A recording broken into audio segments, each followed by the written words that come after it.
ஒரு காட்டுல ஒரு முனிவர் இருந்தார். ஒரு நாள் அவரை தேடிட்டு 4 பேர் வந்தாங்க.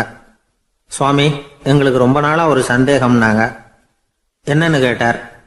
இந்த உலகத்துல எவ்வளவோ காரியங்கள் நடக்குது, எது நியாயம் எது அநியாயம் அப்படின்னு புரிஞ்சுக்க முடியலன்னாங்க. அது யாராலையும் புரிஞ்சுக்க முடியாதுன்னார் முனிவர்.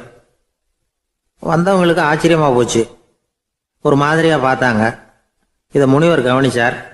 சரி, புறப்படுங்க என்னோடன்னார். எங்கன்னு கேட்டாங்க.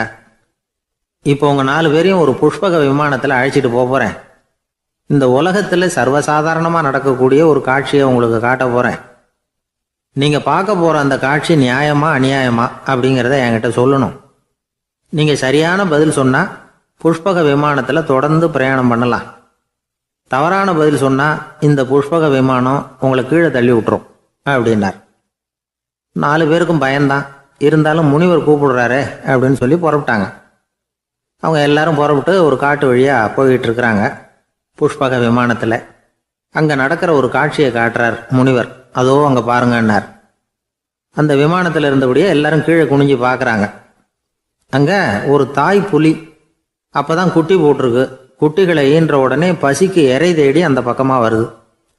அதே நேரம் ஒரு தாய் மான், அதுவும் அப்பதான் குட்டி போட்டிருக்கு. அதுவும் இதே மாதிரி குட்டிகளை ஈன்ற உடனே பசிக்கு இறை தேடி அந்த பக்கமா வருது. இப்போ அந்த புலி அந்த மானை அடிச்சு போட்டுடுது. அதுவும் சாப்பிடுது, குட்டிகளுக்கும் கொடுக்குது. இப்போ அந்த புலி குட்டிகள் முகத்துல மகிழ்ச்சி, தாயை இழந்த அந்த மான் குட்டிகள் முகத்துல துக்கம். இப்போ அந்த முனிவர் 4 பேர்கிட்டையும் கேட்கிறார், நீங்க இங்க பாத்தீங்களே, இதுல எது நியாயம் எது அநியாயம்? ஒவ்வொருத்தரா சொல்லுங்க. உங்க பதில் சரியில்லைன்னா இந்த விமானம் உங்களை கீழே தள்ளி விட்டுரும். சொல்லுங்க பார்க்கலாம்னார். முதல்ல ஒருத்தன் சொன்னான், அந்த புலி செஞ்சது சரிதாங்க. அது பசிக்கு அதுதான் ஆகாரம். தன்னுடைய பசிக்கு தானே இறை தேடிக்கிட்டுது. அதில் என்ன தப்பு? அவ்வளவுதான். அதனால புலி செஞ்சது நியாயம்தான் அப்படின்னா. அவ்வளவுதான், அந்த விமானம் அவனை அப்படியே கீழே தள்ளி விட்டுட்டுது. அதனால அவன் கொடுத்த பதில் சரியில்லை அப்படிங்கிறது புரிஞ்சு போச்சு. இப்போ 2வது ஆள் சொன்னான், புலி செஞ்சது பாவம். அந்த தாய்மான் என்ன தப்பு பண்ணிச்சு? இப்போ அந்த குட்டிகளுக்கு யார் ஆதரவு? அதனால புலி செஞ்சது அநியாயம் அப்படின்னா. அவ்வளவுதான், அவனையும் கீழே தள்ளி விட்டுடுது அந்த விமானம். இந்த பதிலும் சரியில்லை அப்படின்னு ஆயிட்டுது. இப்போ 3வது ஆள் வந்தான்.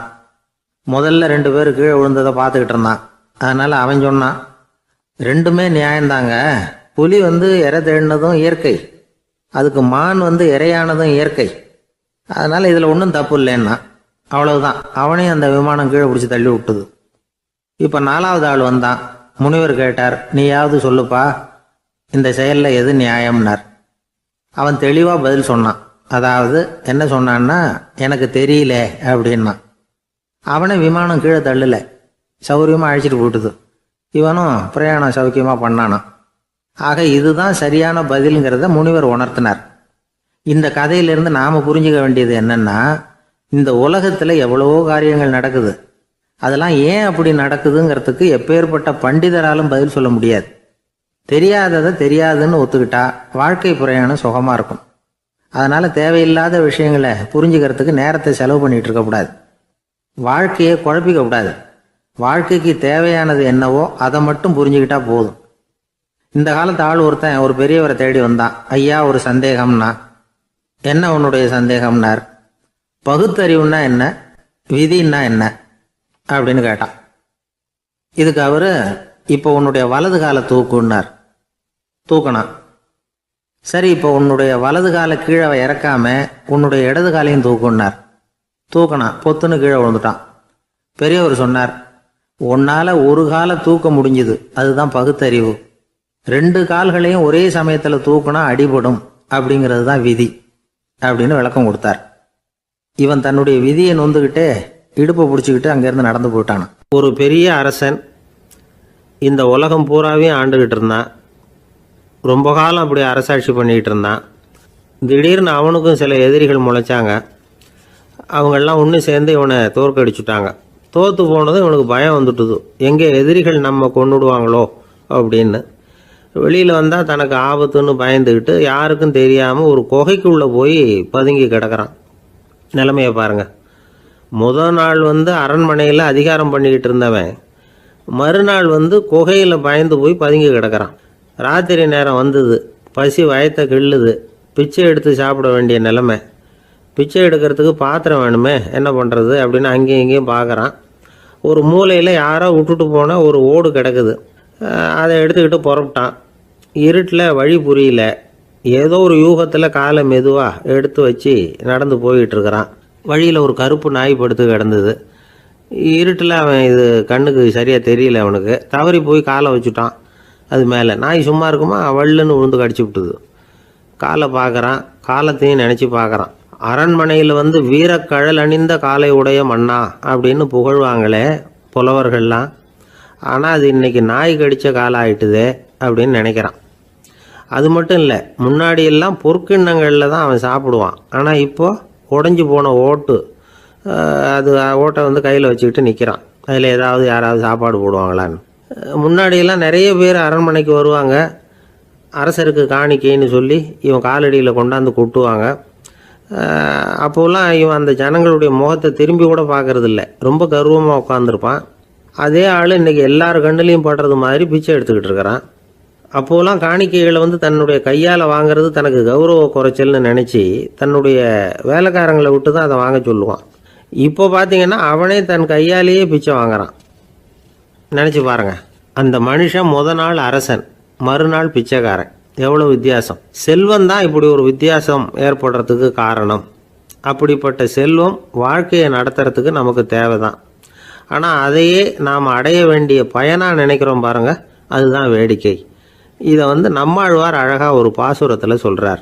ஒரு நாயகமாய் ஓட உலகுடன் ஆண்டவர், கருணாய் கவர்ந்த காலர், சிதைகிய பானையர், பெருநாடு காண இம்மையிலே பிச்சைதாம் கொள்வர், திருநாரணன் தாழ் காலம் பெற சிந்தித்து உய்மினோ அப்படிங்கிறார் நம்மாழ்வார். ஒரு பெரிய பணக்காரர் ஒரு துறவிகிட்ட போய், சாமி என்கிட்ட நிறைய பணம் இருக்குது, இருந்தாலும் நிம்மதி இல்லை, என்னால் நிம்மதியாக இருக்க முடியல, என்ன காரணம்னு கேட்டாராம். உடனே அந்த துறவி இதுக்கு நேரடியாக பதில் சொல்லாமல் பக்கத்தில் நின்றுக்கிட்டு இருந்த ஒரு குழந்தைய கூப்பிட்டார். அது ஓடியாந்தது. ஒரு ஆப்பிள் பழத்தை எடுத்து அது கையில் கொடுத்தார். அதை வாங்கிக்கிட்டு குழந்தை சிரிச்சுது. இன்னொரு பழத்தை எடுத்து கொடுத்தார். அதை இன்னொரு கையில் வாங்கிட்டு சிரிச்சுது. மூணாவது ஆப்பிளை எடுத்து கொடுத்தார். 2 பழத்தையும் நெஞ்சில் அணைச்சிக்கிட்டு 3ஆவது பழத்தையும் வாங்கிறதுக்கு முயற்சி பண்ணிச்சு. ஆனால் அது உடனே நழுவி கீழே விழுந்து உருண்டு ஓடிச்சு. ஏற்கனவே இருந்ததும் விழுந்துட்டுது. இப்போ அந்த குழந்தை அழ ஆரம்பிச்சுட்டுது. இப்போ அந்த துறவி பணக்காரர்கிட்ட சொன்னாராம், குழந்தைய கவனிச்சியா, 2 ஆப்பிள் போதும்னு அது நினச்சிருந்தா இப்போ அது அழ வேண்டிய அவசியம் வந்திருக்குமா அப்படின்னாராம். எதுவுமே அளவுக்கு மிஞ்சினா துன்பந்தான். இந்த காலத்தில் இதெல்லாம் யார் காதில் வாங்குறாங்க? ஒருத்தனை நல்ல வழிக்கு கொண்டு வரணும்னு நினச்சி அவனை கூப்பிட்டு உட்கார வச்சு இந்த கதையை சொல்லிகிட்டு இருந்தாங்க. சொல்லிவிட்டு அந்த குழந்தை செஞ்சது தப்பு தானே அப்படின்னு கேட்டிருக்கிறாங்க. ஆமாம், தப்பு தான், நானாக இருந்தால் அப்படி செஞ்சுருக்க மாட்டேன் நானா இவன். 2 பழமே போதும்னு சொல்லியிருப்பியா அப்படின்னு கேட்டிருக்காங்க. அப்படி இல்லைங்க, அவர் கொடுக்க கொடுக்க ஒவ்வொரு பழமாக வாங்கி பின்னாடி வச்சுட்டு மறுபடியும் கையை நீட்டுவேன் அப்படிங்கிறானா.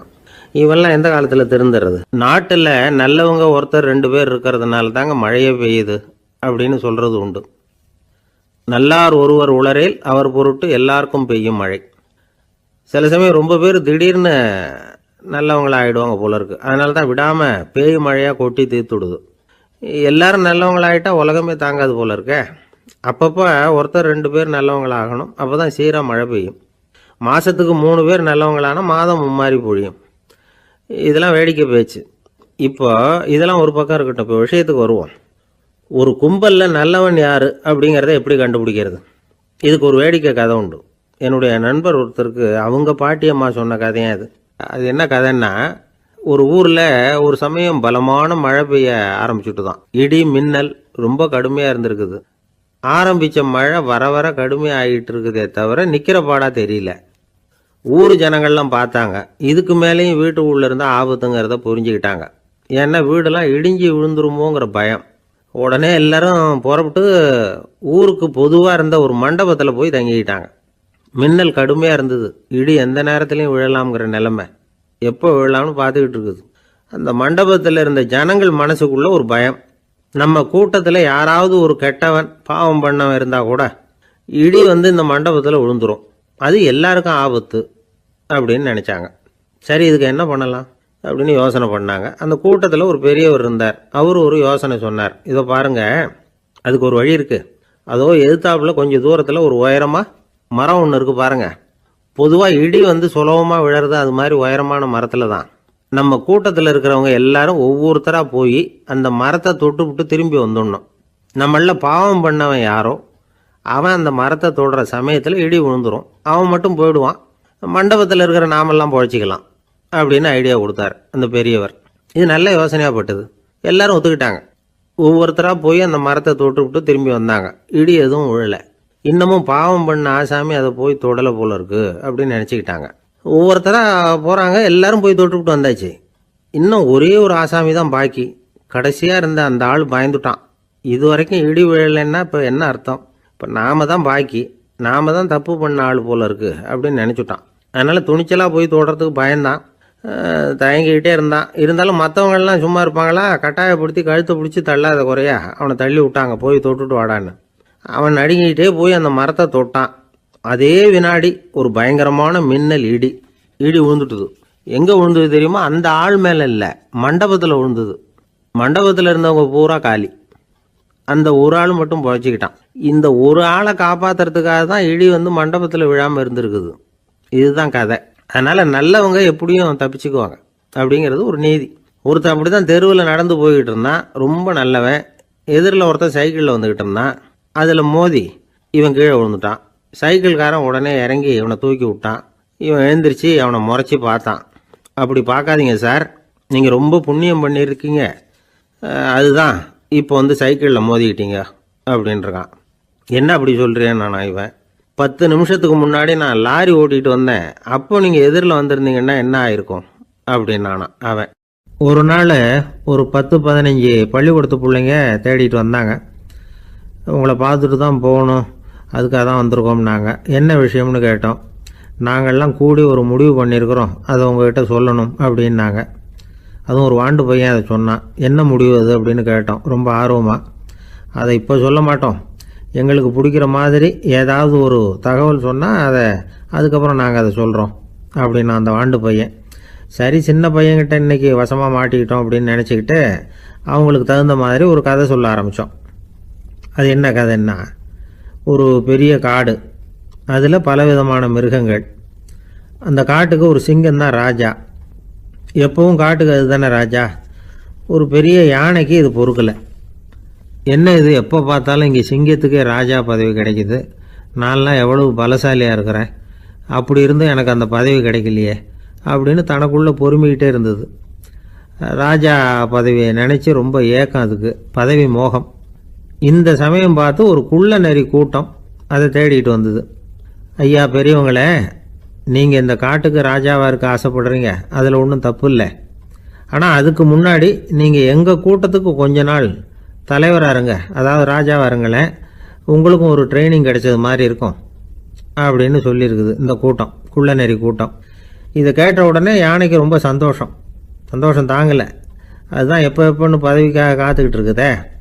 இருந்தாலும் கொஞ்சம் பிகுவோட, சரி நீங்கள்லாம் இவ்வளோ தூரம் என்னை தேடிட்டு வந்து கேட்கறதுனால மறுக்க முடியல அப்படின்னு ரொம்ப ஏதோ அவளுக்கு சிரமப்பட்டு ஒத்துக்கிறது மாதிரி ஒத்துக்கிட்டது. ஏதோ உங்கள் ஆசைக்கு கட்டுப்படுறேன், கொஞ்ச நாள் உங்கள் கூட்டத்துக்கு ராஜாவாக இருக்கிறதுக்கு சம்மதிக்கிறேன் அப்படின்னுது. உடனே அந்த யானை வந்து ராஜ நட போட ஆரம்பிச்சிட்டுது. யானை வந்து சாதாரணமாக நடந்தாவே எப்படி இருக்குங்கிறது நமக்கு தெரியும். அதுவே ராஜ நடந்தால் எப்படி இருக்கும் கற்பனை பண்ணி பாருங்கள். யானை முன்னாடி கம்பீரமாக போய்கிட்டு இருக்குது, தலைவர் இல்லையா, அதனால் குள்ள நரிகள்லாம் ரொம்ப அடக்கமாக அது பின்னாடி அணிவகுத்து போயிட்டு இருக்குது. ராஜா வாழ்க, மன்னர் வாழ்க அப்படின்னு கோஷம் வேற. யானைக்கு தலைகால புரியல, அவ்வளவு சந்தோஷம். அந்த யானைக்கு செருக்கு, ஆணவம் எல்லாம் ஏற்பட்டு போச்சு. அதுக்கப்புறம் அது தரையை பார்க்குமா, நிமிர்ந்து நடக்க ஆரம்பிச்சுட்டுது. தரையை பார்க்குறதே இல்லை. அப்படி போயிட்டுருக்கிறப்போ ஒரு சதுப்பு நிலத்தில் திடீர்னு காலை வச்சுட்டுது. அவ்வளோதான், கால் உள்ளே போட்டுது. இன்னொரு காலை எடுத்து வச்சுது, அதுவும் உள்ளே போட்டுது. அந்த 2 காலையும் எடுக்கிறதுக்காக அடுத்த 2 காலையும் அழுத்திச்சு, அதுவும் உள்ளே போக ஆரம்பிச்சுட்டுது. இப்போ 4 காலம் வசமாக சேத்துல அழுந்தி போச்சு, எடுக்க முடியல. குள்ள நரிகள்லாம் அதை சுற்றி வந்தது. சிலது சுற்றி நின்று டான்ஸ் ஆட ஆரம்பிச்சுட்டுது யானையை பார்த்துட்டு. இதை யானை பார்த்தது. என்ன இது தலைவர், நான் தவிச்சுக்கிட்டு இருக்கிறேன், தொண்டர்கள்லாம் சுற்றி நின்று வேடிக்கை பார்த்துக்கிட்டு இருக்கிறீங்க, டான்ஸ் ஆடுறீங்க அப்படின்னு கேட்டுதான். தொண்டர்களே, தலைவர் நான் தவிச்சுக்கிட்டு இருக்கிறது உங்களுக்கு தெரியலையா? இப்போ உடனே உங்கள் தலைவரை காப்பாற்ற வேண்டியது உங்கள் கடமை இல்லையா அப்படின்னு கத்துச்சான் அந்த யானை. குள்ள நரிகளில் ஒன்று முன்னாடி வந்து நின்று அந்த யானையை பார்த்து தான், தலைவரே, எங்களுக்கு ரொம்ப நாளாக ஒரு ஆசை, அந்த ஆசையை நிறைவேற்றிக்கிறதுக்காக தான் உங்களை எங்கள் தலைவராக ஏற்றுக்கிறோம்னு சொன்னோம் அப்படின்னு தான். என்ன ஆசைன்னு கேட்டிருக்கு யானை. யானை கறி சாப்பிட்டு பார்க்கணுங்கிறது எங்களுக்கு ரொம்ப நாளாக ஆசை, அது இன்றைக்கி தான் நிறைவேற போகுது அப்படின்னு தான் அந்த நரி. இதை கேட்ட உடனே அந்த யானை அப்படியே மூர்ச்சி ஆகிட்டு தான். நரிகள்லாம் அது மேலே ஏறி குதற ஆரம்பிச்சுட்டு தான். பதவி மேலே இருந்த பேராசை அந்த பலசாலியான யானையையே மாட்டி விட்டுட்டுது பார்த்தீங்களா அப்படின்னு சொல்லி முடித்தோம் இந்த கதையை அந்த சின்ன பிள்ளைங்கக்கிட்ட. சரிங்க, இப்போ நாங்கள் உங்களை தேடி வந்த விஷயம் என்னங்கிறத சொல்லவா அப்படின்னா ஒரு வாண்டு பையன். சீக்கிரம் சொல்லு தம்பி, சஸ்பென்ஸ் தாங்கலை அப்படின்னோம். அவன் மெதுவாக எங்களை பார்த்து சொல்கிறான், எங்களுக்கு கொஞ்ச நாள் நீங்கள் தலைவராக இருந்தால் தேவலை அப்படின்னா. ஒரு வயசான பாட்டியின் தாத்தாவும் ஒரு பூங்காவில் உட்காந்து பேசிக்கிட்டு இருக்கிறாங்க. அவங்களுக்கு கல்யாணம் ஆகி 53 வருஷம் ஆச்சு. பிள்ளைங்கள்லாம் படித்து பெரிய பெரிய வேலையில் இருக்கிறாங்க. பேரன் பேத்திகளும் நல்ல நிலைமையில் இருக்கிறாங்க.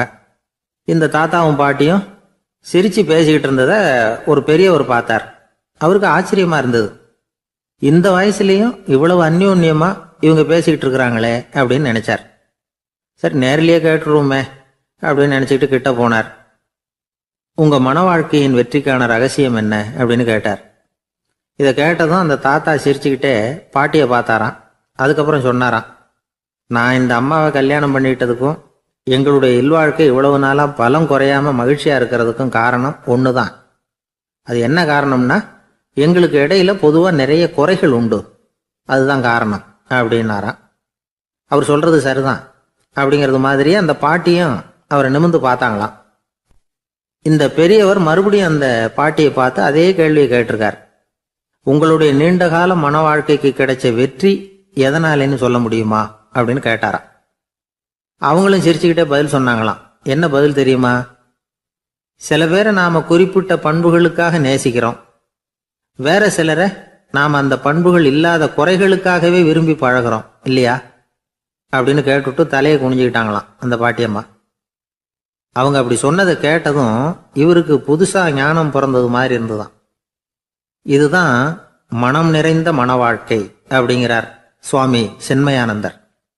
பண்புகளை எப்படி நேசிக்க முடியுதோ அதே மாதிரி பண்புகள் இல்லாத குறைகளையும் நேசிக்க முடியும். மனசுதான் காரணம். ஒரு மேல்நாட்டு தம்பதி, அவங்களும் தாத்தா பாட்டி தான். அவங்க 2 பேரும் ஒரு பூங்காவில் உட்காந்து சிரிச்சு பேசிக்கிட்டு இருக்கிறாங்க. அதை ஒருத்தர் பார்த்தார். அவருக்கு ஆச்சரியம், இவ்வளவு காலம் ஆகி இந்த வயசுலையும் இப்படி அன்பா பேசிக்கிட்டு இருக்கிறாங்களே அப்படிங்கிற ஆச்சரியம். கிட்ட நெருங்கி போனாரு. கேட்டார், ஏன் தாத்தா, உங்களுக்கு கல்யாணம் ஆகி எவ்வளவு வருஷம் ஆச்சுன்னார். 55 வருஷம் ஆச்சுன்னாராம் அவரு. இன்னமும் இவ்வளவு சந்தோஷமா இருக்கிறீங்களே, அதுக்கு என்ன காரணம்னு கேட்டிருக்கார். அதுக்கு என்ன காரணம்னா, இதுவரைக்கும் எங்களுக்குள்ள சண்டையே வந்ததில்லை அப்படின்னாராம். அது எப்படி முடியும்னு கேட்டிருக்கார் இவர் ஆச்சரியமா. அந்த தாத்தா சொல்ல ஆரம்பிச்சாராம், பாருப்பா, எங்களுக்கு கல்யாணம் ஆன புதுசில் நானும் என்னுடைய மனைவியும் ஒரு குதிரை மேலே ஏறி ஒரு காட்டு வழியாக போய்கிட்டு இருந்தோம். கொஞ்ச தூரம் போனதும் அந்த குதிரை எடக்கு பண்ணிச்சு. நான் உடனே கீழே இறங்கி அந்த குதிரையை பார்த்து, இது உனக்கு முதல் தடவை அப்படின்னு மிரட்டலாக சொல்லிவிட்டு ஏறி உக்காந்தேன். மறுபடியும் போனோம். கொஞ்சம் தூரம் குதிரை நல்லபடியாக நடந்து போச்சு. மறுபடியும் எடக்கு பண்ண ஆரம்பிச்சுட்டுது. நான் கீழே இறங்கினேன். கையில் இருந்த சாட்டையால் ஓங்கி ஒரு அடி கொடுத்தேன். இது உனக்கு 2வது தடவை அப்படின்னு சொல்லிவிட்டு ஏறி உக்காந்தேன். மறுபடியும் குதிரை கொஞ்சம் தூரம் நல்ல விதமாக நடந்து போச்சு. அப்புறமும் எடக்கு பண்ண ஆரம்பிச்சுட்டுது. அந்த சமயத்தில் ஒரு ஆற்று பாலத்தை கடந்து போய்கிட்டு இருக்கிறோம். நான் கீழே இறங்கினேன். என்னுடைய மனைவியையும் கீழே இறங்க சொன்னேன். அந்த குதிரையை பிடிச்சி அப்படியே ஆற்றுல தள்ளி விட்டுட்டேன். தள்ளி விட்டுட்டு, இது உனக்கு கடைசி தடவை அப்படின்னு சொன்னேன். அதை பார்த்ததும் என் மனைவி பதறி போயிட்டாங்க. போய், ஐயோ பாவம், என்ன இப்படி பண்ணிவிட்டீங்க, உங்களுக்கு மனசில் கொஞ்சம் கூட இறக்கமே இல்லையா அப்படின்னாங்க. நான் மெதுவாக இவங்க பக்கம் திரும்பி, இது உனக்கு முதல் தடவை அப்படின்னேன். அவ்வளவுதான். அன்னையிலேருந்து இன்னைய வரைக்கும் ஒரு நாள் கூட எங்களுக்குள்ள சண்டையே வந்ததில்லை அப்படின்னு விளக்கம் கொடுத்தார் அந்த தாத்தா. ஒரு ஊரில் ஒரு குரு இருந்தார், ஜென் குரு. அவரை தேடிட்டு ஒரு மன்னர் வந்தார். வந்தவர் ஜப்பான் மன்னர். தோட்டக்கலையை பற்றி தெரிஞ்சுட்டு போகிறதுக்காக அவர் வந்தார். எப்படி தோட்டம் அமைக்கிறது அப்படிங்கிறத பற்றி அந்த குரு விவரமாக சொல்லி கொடுத்தாரு. ஒரு நாள் 2 நாள் இல்லை, 3 வருஷம் கற்றுக் கொடுத்தார். அதுக்கப்புறம் சொன்னார், நான் கற்றுக் கொடுத்துட்டேன், இனிமேல் நீங்கள் போகலாம், போய் தோட்டம் அமைக்கலாம். அதுதான் உங்களுக்கு பரிசை. தோட்டம் அமைச்ச பிறகு சொல்லி அனுப்புங்க, நான் வந்து பார்க்குறேன். நீங்கள் இங்கே என்னவெல்லாம் கற்றுக்கிட்டீங்களோ அதையெல்லாம் அங்கே செயல்முறையில் செஞ்சு காட்டுங்க அப்படின்னு சொல்லி அனுப்பி வச்சார். மன்னர் போனார். அரண்மனைக்கு பக்கத்திலே ஒரு பெரிய தோட்டத்தை உண்டு பண்ணினார். அழகான மரங்களையும் செடிகளையும் உருவாக்கினார். கிட்டத்தட்ட 1000 தோட்டக்காரர்களை பயன்படுத்தி 3 வருஷங்கள் முயற்சி பண்ணி அந்த அழகான தோட்டத்தை உருவாக்கினார். குருகிட்ட இருந்து செய்தி வந்தது, நாளைக்கு வந்து தோட்டத்தை பார்க்குறேன் அப்படின்னு. மன்னர் உடனே சுறுசுறுப்பாயிட்டார். முதல் நாளே தோட்டத்தை சுத்தப்படுத்தினார். ராத்திரி பூரா யாரும் தூங்கலை. எல்லாருக்கும் தோட்டத்தை ஒழுங்குபடுத்துகிற வேலை. அது அந்தந்த இடத்துல ஒழுங்காக இருக்குதா அப்படின்னு சரி பார்த்தாங்க. ஒரு தவறும் இல்லாத வகையில் அதை ஒழுங்குபடுத்தினாங்க. மறுநாள் குரு வந்தார், தோட்டத்தை பார்த்தார். அவருக்கு கோபம் வந்துட்டுது. மன்னருக்கு ஆச்சரியம், எப்பவும் சிரிச்சுக்கிட்டே இருக்கிறவர் இப்போ இப்படி இருக்கிறாரே அப்படின்னு. மெதுவாக குருக்கிட்ட போய் எல்லாம் சரியாக தானே இருக்குது அப்படின்னார். எல்லாம் சரிதான், ஆனாலும் எங்கே அந்த பொன்னிற காற்று அப்படின்னார். உதிர்ந்த இலைகள், பொன் மஞ்சள் நிற இலைகள் காற்றில் அப்படி புரண்டு ஓடுவதை நான் பார்க்க முடியவில்லையே அப்படின்னாராம். அது இல்லாமல் இந்த தோட்டம் உயிரோட்டம் உள்ளதாக இருக்காது, இதில் பாடல் இல்லை, ஆடல் இல்லை, அதெல்லாம் இல்லாமல் இந்த தோட்டம் ரொம்பவும் செயற்கையாக தெரியுதேன்னாராம். மன்னர் இப்போதான் யோசனை பண்ணார். கீழே கிடந்த காஞ்சி போன இலைகள் மட்டும் இல்லை, மரத்தில் இருந்த காஞ்சி போன இலைகளையும் அப்புறப்படுத்தி சுத்தமாக வச்சிருக்கிறார். இறப்பும் வாழ்க்கையினுடைய ஒரு பகுதி தான். மரணம்ங்கிறது வாழ்க்கைக்கு எதிரானது அல்ல, அதை நிரப்பும் ஒரு பகுதி தான் அது. மரணம் இல்லையில் வாழ்க்கையே இல்லை அப்படிங்கிறது பெரியவங்க கருத்து. இப்போ அந்த தோட்டம் அழகாக தான் இருக்குது, இருந்தாலும் அது ஒரு ஓவியம் மாதிரி உயிர் இல்லாமல் இருக்கு. குரு ஒரு வாளியை கையில் எடுத்துக்கிட்டார். தோட்டத்தை விட்டு வெளியில் போனார். ஏற்கனவே வீசி எறிந்த அந்த சருகுகளை எல்லாம் அள்ளி கொண்டுகிட்டு வந்தார். உள்ள எல்லா இடங்கள்லையும் அதை வீசினார். உடனே காற்று அந்த காய்ந்த சருகுகளையும் பழுத்த இலைகளையும் அசைக்க ஆரம்பிச்சுட்டுது. இப்போ அங்கே சலசல சத்தம், சங்கீதம், இலைகளின் நடனம், ஓவியம் மாதிரி இருந்த அந்த தோட்டத்துக்கு இப்போ உயிர் வந்துட்டுது. இதுதான் அந்த பொன்னான காற்று அப்படின்னாராம் குரு. மன்னருக்கு புரிஞ்சுது. மிகப்பெரிய ஜென் கேள்வி ஒன்று உண்டு. உம்மான் அப்படிங்கிற ஒரு பெரிய குருவை பார்த்து துறவி ஒருத்தர் கேட்டாராம், இலைகள் எல்லாம் கீழே விழுந்து மரங்கள் மொட்டையாக இருக்கும் பொழுது என்ன நடக்கும்? இதுதான் கேள்வி. இதுக்கு உம்மான் சொன்ன பதில் பொன்னான காற்று, தி கோல்டன் விண்ட் அப்படின்னாராம். இதுக்கு என்ன விளக்கம்னா, உன்னுடைய எண்ணங்கள் எல்லாம் உன்னுடைய மனசிலிருந்து கீழே விழுந்து உனது உள்ளுணர்வானது மொட்டையாக நிற்கும் நிலைதான் அது. உனது வேர்களின் அருகில் காற்று வீசுகிறது. எல்லா எண்ணங்களும் உன்னிலிருந்து வெகு தூரத்துக்கு புரண்டு கொண்டே சென்று விடுகிறது. நீ அவற்றை கடந்து விட்டால் நீ அவைகளுக்கெல்லாம் மேலெழுந்து கீழே பார்ப்பவனைப் போல நிற்க ஆரம்பித்து விடுவாய். அதுதான் தியானம் என்பது அப்படின்னு சொல்றாங்க. தியானம்ங்கிறது எண்ணத்துக்கு எதிரானதில்லை. தியானம்ங்கிறது எண்ணங்களை கடந்து செல்வது தான். அதுக்கப்புறம் நாம பொன்னிற காற்றுல ஆட ஆரம்பிச்சிருவோம். இதுதான் பெரியவர்கள் சொல்றது. என்கிட்ட ஒருத்தர் தோட்டம் அமைக்கணும்னு யோசனை கேட்டு வந்தார். எல்லாம் சொல்லி கொடுத்தேன். செடிகள்லாம் செழிப்பா வளரணும்னா வேர் காயாம பார்த்துக்குங்க, தினமும் தண்ணி விடுங்க அப்படின்னு சொல்லி அனுப்பி வச்சேன். 1 மாசம் கழிச்சு ஒரு தோட்டத்தை பார்க்கறதுக்காக போனேன். போய் பார்த்தா எல்லா செடியும் வாடி கிடக்குது. என்னங்க இப்படி பண்ணிவிட்டீங்கன்னு. நீங்க சொன்னபடி தான் செஞ்சேன்னார். என்ன செஞ்சீங்கன்னு கேட்டேன். வேர் காயாம பார்த்துக்க சொன்னீங்க, தினமும் ஒரு தடவை எல்லா செடியையும் ஒவ்வொன்றா பிடுங்கி பார்த்து வேர் காயாம இருக்கா அப்படின்னு பார்த்துட்டு அதுக்கப்புறம் தண்ணி பாய்ச்சனே, அவ்வளவுதான் அப்படின்னார். ஒரு ஆளு வேகமா நடந்து போய்கிட்டு இருந்தான். அவன் வேகமா நடக்கிறதுக்கு காரணம் வெயில் காலம், காலில் செருப்பு இல்லை, மணல் பாதை, அதுதான் வேகம். காலில் செருப்பும் இல்லாம கையில குடையும் இல்லாம அந்த ஆளு வெயில்ல நடந்து போய்கிட்டு இருக்கிறான். அந்த சமயத்துல இன்னொருத்தன் குதிரை மேலே ஏறி அந்த வழியா வந்துகிட்டு இருக்கிறான். அவன் காலில் செருப்பும் இருந்தது, கையில குடையும் இருந்தது. நடந்து போய்கிட்டு இருந்தவன் அந்த குதிரை ஆசாமியை பார்த்து கேட்டான், ஐயா, நீங்களும் குதிரை மேலே உட்காந்துக்கிட்டு போய்கிட்டு இருக்கிறீங்க, அப்படி இருக்கிறப்போ உங்களுக்கு அந்த செருப்பு என்னத்துக்கு? அதை எனக்கு கொடுத்து உதவலாமே அப்படின்னா. குதிரை மேலே உட்காந்துருந்தவன் யோசனை பண்ணி பார்த்தான். இவன் சொல்றது நியாயம்தானே அப்படின்னு சொல்லி தன்னுடைய செருப்பை கழட்டி அந்த வழிப்போக்கனுக்கு கொடுத்துட்டான். ரொம்ப நல்லதுங்க அப்படின்னு சொல்லி இவன் அதை வாங்கி காலில் மாட்டிக்கிட்டான். அதுக்கப்புறம் மறுபடியும் இவன் ஆரம்பிச்சான். ஐயா, நீங்கள் குதிரையில் போகிறதுனால போக வேண்டிய இடத்துக்கு வேகமாக போய் சேர்ந்துருவீங்க. அதனால் உங்கள் கையில் அந்த குடை என்னத்துக்கு? நான் நடந்து போயிட்டு இருக்கிறவன், ரொம்ப நேரம் நடக்க வேண்டியிருக்கும் இந்த வெயிலில். அதனால் அந்த குடையையும் எனக்கு கொடுங்களேன் அப்படின்னா. குதிரை வீரன் யோசனை பண்ணி பார்த்தான். இதுவும் நியாயம்தானே அப்படின்னு அவனுக்கு தோணுச்சு. உடனே இறக்கப்பட்டு தன் காலில் இருந்த செருப்பை கொடுத்தது மாதிரியே தன் கையில் இருந்த கொடையையும் இவங்கிட்ட கொடுத்துட்டான். அதுக்கப்புறம் அவன் நிம்மதியாக புறப்பட்டான். இப்போ மறுபடியும் கை தட்டி அவனை நிறுத்தினான். கீழே நின்றுட்டு இருந்தவன், என்னப்பா ஏன் என்ன நிறுத்தின? இன்னும் ஏதாவது வேணுமா உனக்கு அப்படின்னா குதிரையில் இருந்தவன். இவன் மெதுவாக வாயை திறந்து, அந்த குதிரையையும் என்கிட்ட கொடுத்துருங்களேன்னா. அந்த குதிரை வீரன் இப்போ ஒரு கணம் யோசனை பண்ணி பார்த்தான். உடனே என்ன பண்ணான் தெரியுமா? தன்கிட்ட இருந்த குதிரை சவுக்கை எடுத்தான். குதிரை சவுக்கால அந்த ஆளை வாங்குவாங்கன்னு வீசி தள்ளிவிட்டான். இவ்வளவு சவுக்கடியும் வாங்கிக்கிட்டு இந்த ஆள் என்ன பண்ணான் தெரியுமா? சிரிக்கிறான். அடி வாங்கிட்டு யாராவது சிரிப்பாங்களா? குதிரை வீரனுக்கு ஒன்றும் புரியல. என்னப்பா அது, ஏன் இப்படி அடி வாங்கிட்டு இப்படி சிரிக்கிறியே அப்படின்னு கேட்டான்.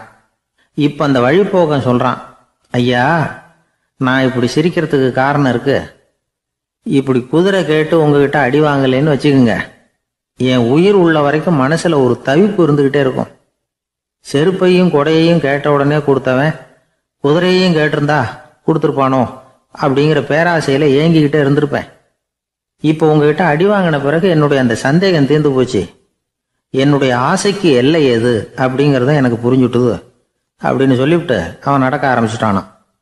ஆசைக்கும் எல்லை உண்டு அப்படிங்கிறத விளக்கறதுக்காக வாரியார் சுவாமிகள் சொல்கிற கதை இது. இந்த காலத்துலேயும் ஒருத்தன் அது மாதிரி கொடை செருப்போட குதிரையில் போய்கிட்டு இருந்தான். எதிரில் நடந்து வந்தவன், ஐயா உங்கள் கொடையை எனக்கு கொடுங்களேன்னு கேட்டான். உடனே அவன் குதிரையிலேருந்து கீழே குதிச்சு அவனை சாட்டையால் அடிக்க ஆரம்பிச்சிட்டான். இன்னொருத்தர் அந்த வழியாக வந்தவர் இதை பார்த்தார். ஏன்பா அவன் கேட்டான், உன்னால் முடியலன்னா இல்லைன்னு சொல்லிட வேண்டியது தானே, அதுக்காக ஏன் இப்படி அவனை போட்டு அடிக்கிறேன்னு கேட்டார். உங்களுக்கு விவரம் புரியாது சார், காலம் ரொம்ப கெட்டு போச்சு. கேட்டதை கொடுத்தேன்னு வச்சுக்கோங்க, இந்த குதிரையே என்னோடது, அவன் திருடிக்கிட்டு போகிறான் அப்படின்னு என் பேரில் புகார் கொடுக்க ஆரம்பிச்சிருவான் சார் அப்படின்னா. அது எப்படி அவ்வளவு உறுதியாக சொல்கிறேன்னு கேட்டார் அவர். ஏற்கனவே அது மாதிரி ஒருத்தன் பேரில் புகார் கொடுத்துட்டு தான் இந்த குதிரையை நான் தள்ளிட்டு வந்துகிட்டு இருக்கிறேன் அப்படின்னா. ஒரு ஊரில் ஒரு பெரியவர் இருந்தார். ஒரு நாள் அவரை தேடி ஒருத்தர் வந்தார். ஐயா, நான் கடவுளை பரிபூர்ணமாக நம்புகிறேன் அப்படின்னார். சரி, அந்த நம்பிக்கை உனக்கு எப்படி வந்ததுன்னு கேட்டார் இவர். அவர் சொல்ல ஆரம்பித்தார். ஐயா, எனக்கு கல்யாணம் ஆகி 10 வருஷம் ஆச்சு, ஆனாலும் குழந்தை பாக்கியம் இல்லை. அதுக்கு என்ன காரணமாக இருக்கும்னு நான் யோசனை பண்ணிகிட்டு இருந்தப்போ நண்பர் ஒருத்தர் ஒரு ஆலோசனை சொன்னார். உனக்கு மதப்பற்று இல்லை, எந்த கடவுளையுமே நம்ப மாட்டேங்கிற, அதுதான் காரணம். கடவுளை நம்பு, உனக்கு குழந்தை பாக்கியம் கிடைக்கும் அப்படின்னார். அவர் அப்படி சொன்னாரே தவிர எனக்கு சந்தேகம்தான். இருந்தாலும் அவர் சொன்னபடியும் நடந்து தான் பார்ப்போமே அப்படின்னு முடிவு பண்ணேன். கடவுளை நம்ப ஆரம்பித்தேன். அந்த வருஷமே அழகான ஆண் குழந்தை பிறந்தது. எல்லாம் இறைவன் அருள் அப்படின்னார். இவர் இப்படி சொன்னதை கேட்டதும் அந்த பெரியவர் சொன்னார், நீ சொல்றதெல்லாம் சரிதான், இருந்தாலும் இந்த காலத்தில் எந்த ஒரு காரியமாக இருந்தாலும் அதை சோதனை செஞ்சு பார்த்துட்டு தான் ஒரு முடிவுக்கு வந்து சேர முடியும். அறிவுபூர்வமான முடிவு அதுவாக தான் இருக்கும்.